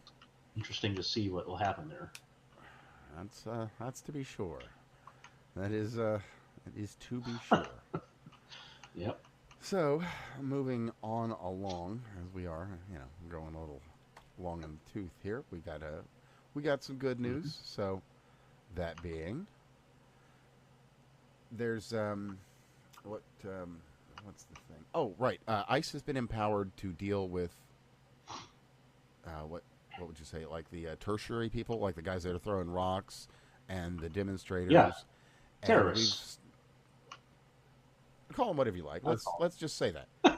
And they've been they're allowed now to deal with citizens who are breaking the law and impeding their ability to do their job. I've already seen one arrest of some guy that was just honking his horn and flashing his lights at some ice trucks, and as they're pulling away with whatever, and one of them pulls off. Now here's says, an issue. Hey, on that. Nope. That is First Amendment territory. And they are well aware of that. That is an issue. So here's where that comes in. And this is where you'll probably see it as a lawsuit later on.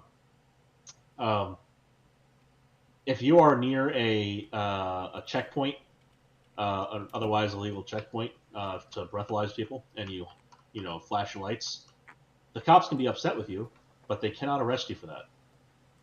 There's a reason. That is long-standing court precedent now as a First Amendment issue. Same way you're allowed to tell a cop to go fuck themselves out in public. Now, I wouldn't advise it because most of them are just going to take umbrage with that and make your day harder. Mm-hmm. But, supposing you felt the need to make your day, to live your day on violence and in difficult mode, you're perfectly within your rights to tell a cop to go fuck themselves. With no prompting necessary. So, if ICE is going to start detaining people for saying stuff, that's a huge problem. More for us because we're going to have to pay for the court costs later on as taxpayers. True. And you don't even have to come out and say that you like them. It's the fact that it's our right to say stuff as well, and they're stepping on it, mind you, but they're doing so within the bounds of the law. So, you can't really fault them for that beyond the moral level. You can't fault them on a legal basis. So the fact that ICE could be doing that is an issue. That said, I certainly don't need to. I don't feel compelled to shed a tear for them, beyond my own selfish requirement that my rights be left alone. Yeah, fair. So I'm not going to donate to their fucking defense fund. Fuck that shit. You know what I mean? Yeah, it's a situation. Oh, speaking of situations, I've got a funny one here that I was unfortunately not able to reply to, sadly. But there's we'll just say my what I thought was my blood relative, Lakota Man, or Lakota Man 1 as he is known. I thought that we shared ancestral blood. It would appear. Oh no! This is long-term been known, but it's hilarious that it's coming up now. Yeah. Well, it would appear that he's more related to Elizabeth Warren than he is to me. Yes, he is. So yeah, he kind of made up all of his bullshit. And the funny thing is, this motherfucker is still Lakota Man 1 on Twitter.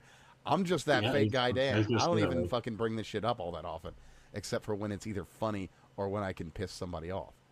which is when you should be doing this, because that's what it's about. Exactly. And he is 100% that guy. He is he is he is that he's guy. A fake. Now, I'm going to give you another one, and this one's fun and funny because he is that guy, but he's also not that guy, but he's also a good artist. So, Roger Waters. So, he had some statements just a few days ago, and I'll share his initial statement from July the 10th, in which he, referring to Venezuela, he said, quote, "Maduro is the legitimate president. U.S. sanctions are criminal." To which I replied, "This is stupid and wrong," which it is stupid and it's wrong. But then, the following day, Roger said, "The white helmets are fraud.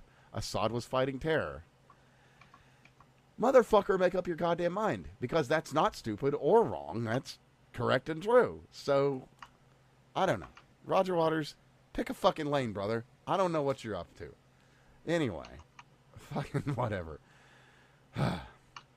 So, we've got a statement out of the UK Met Police as of Sky News that the UK Met Police chief has said that racism in policing is still an issue in London, which, of course, we know that's true. They hate white people.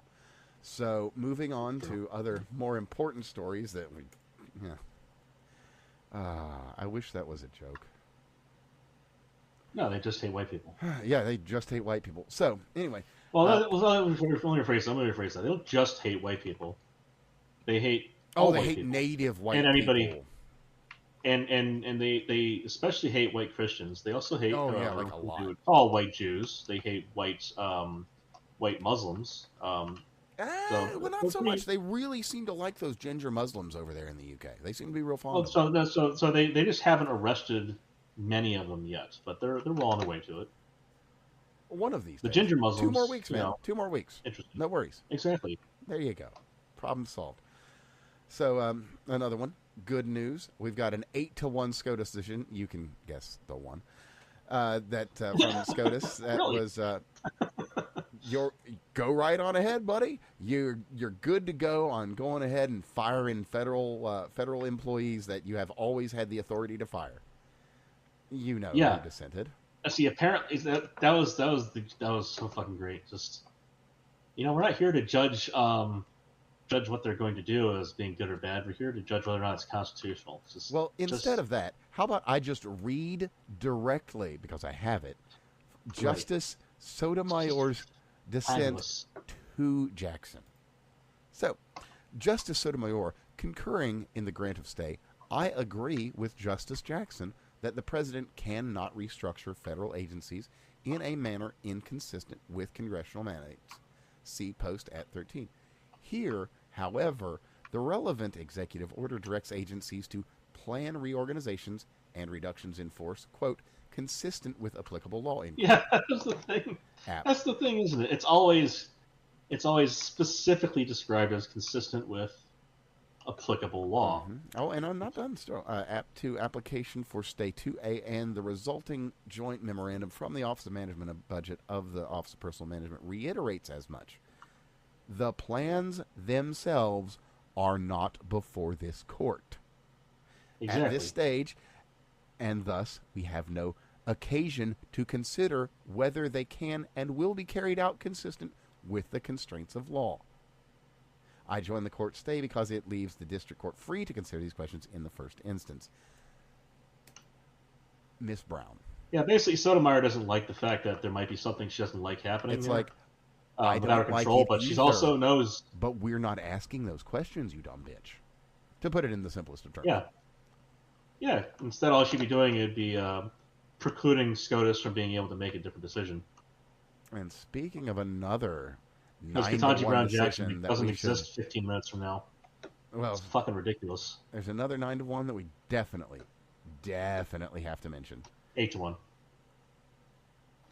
Not 8-1, actually. I don't think they've gotten around to that specifically. But in this case, birthright citizenship. They said 9-1, so... Oh, my bad. Sorry, 8-1.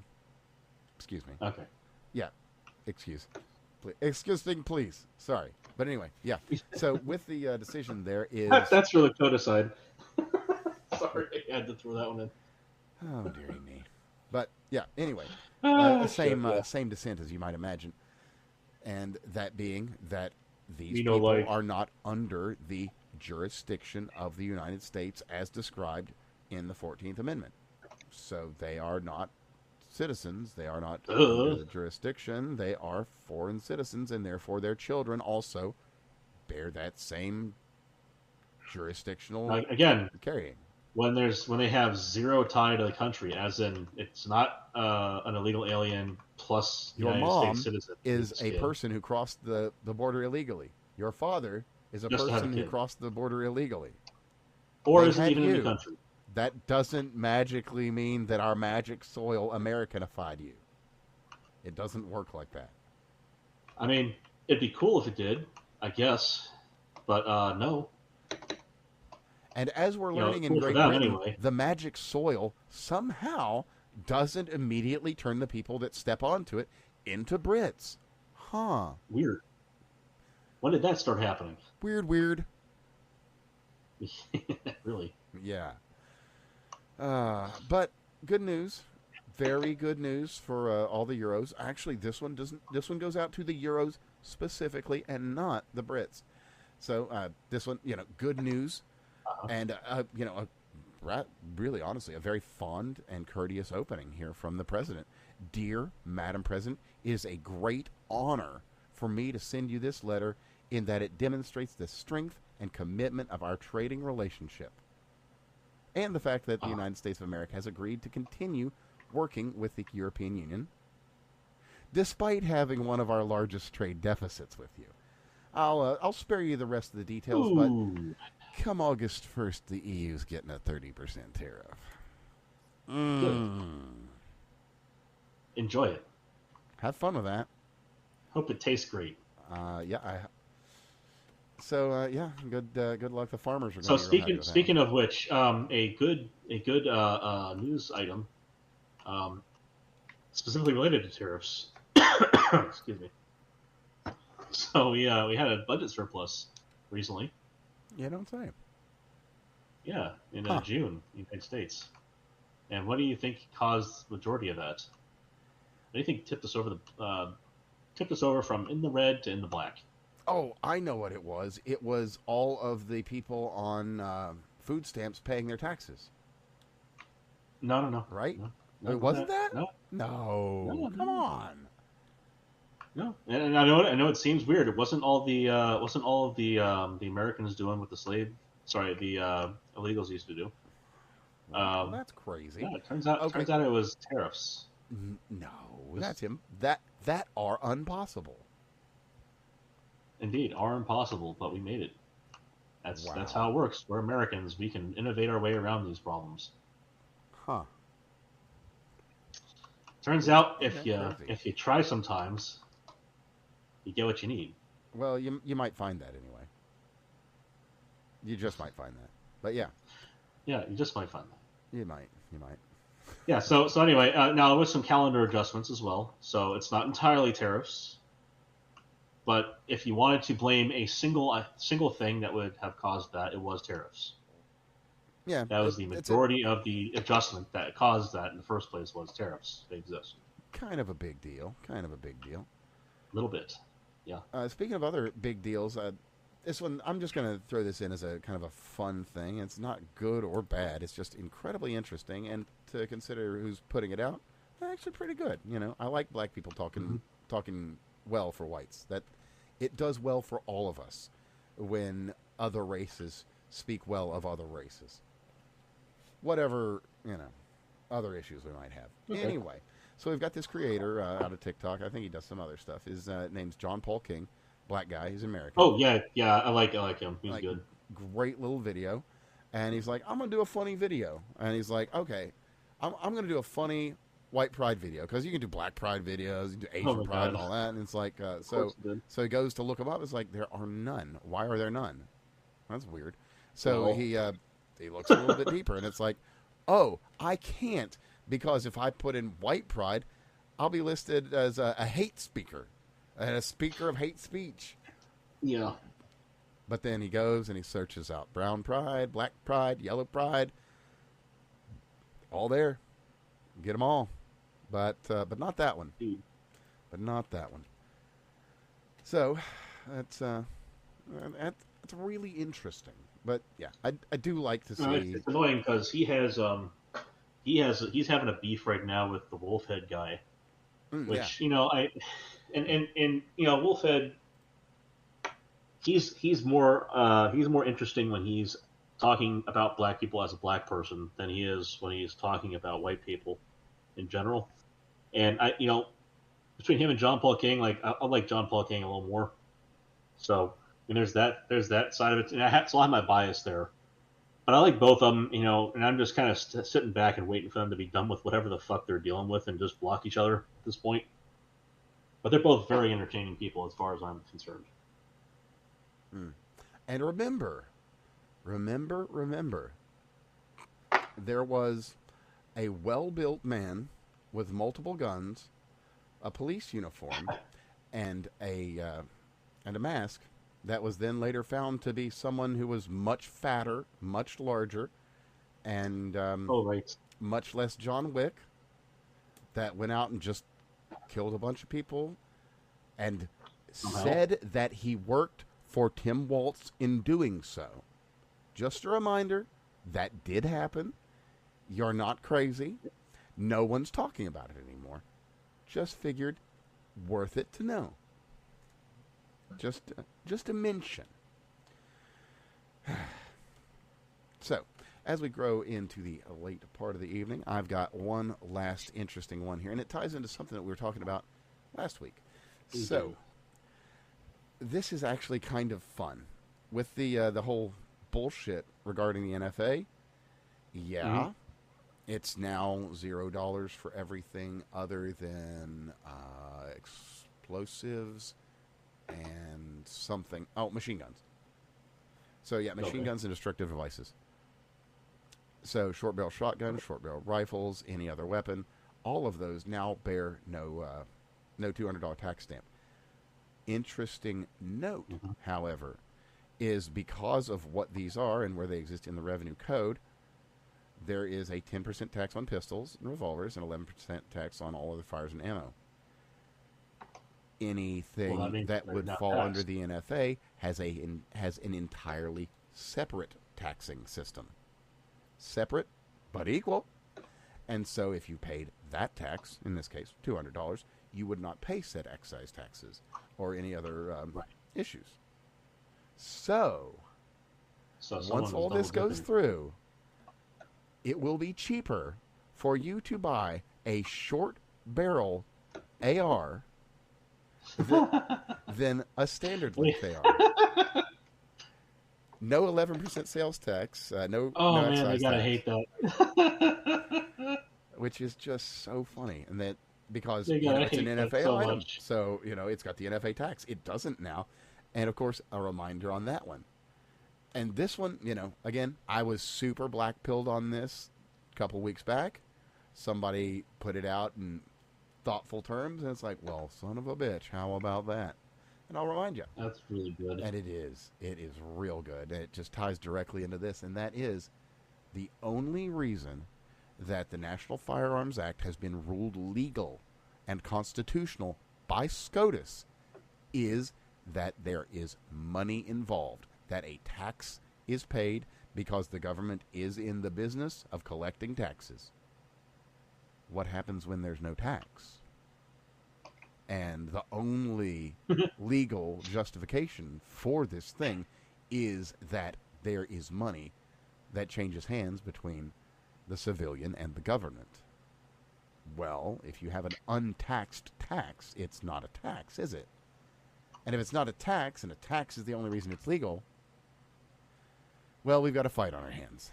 So, we'll be keeping an eye on this. But, like I told you, I'll have the updates for you. So, here's an interesting one just to get us started. So, with that said, folks, there's a lot more we could go through. There's literally too much. Every week is a fucking 1,000 years these days. So, it is what it is. Don't be like Seth Rogen. That's all I'm saying. And was there anything else What, you you want mean to cover, Craig? DM random people at midnight and say, "Hey, are you a Jew?" Or dude weed. Yeah, exactly. I hate. Yeah, I think we've probably done our duty to overload for the week. Yeah, we covered a little bit here, a little bit there, and well, by crikey, we've Pirate done what software we can. everywhere. Hit some of the high points, and well, as always, there's too much to cover. There just is. I'd like to think we've added some clarity to some unclear things, and added some depth to some topics that were sorely lacking. So, thank you all for tuning in. Been an absolute pleasure. You can find my man Craig there at CraigBob99. You can find me. I'm Evan at That Fake Guy Dan on the places other than Robot Lizard Home. So no Facebook here. That said, though, do share the show around. Anybody you can. Leave a comment, leave a like, subscribe. We're on all the things.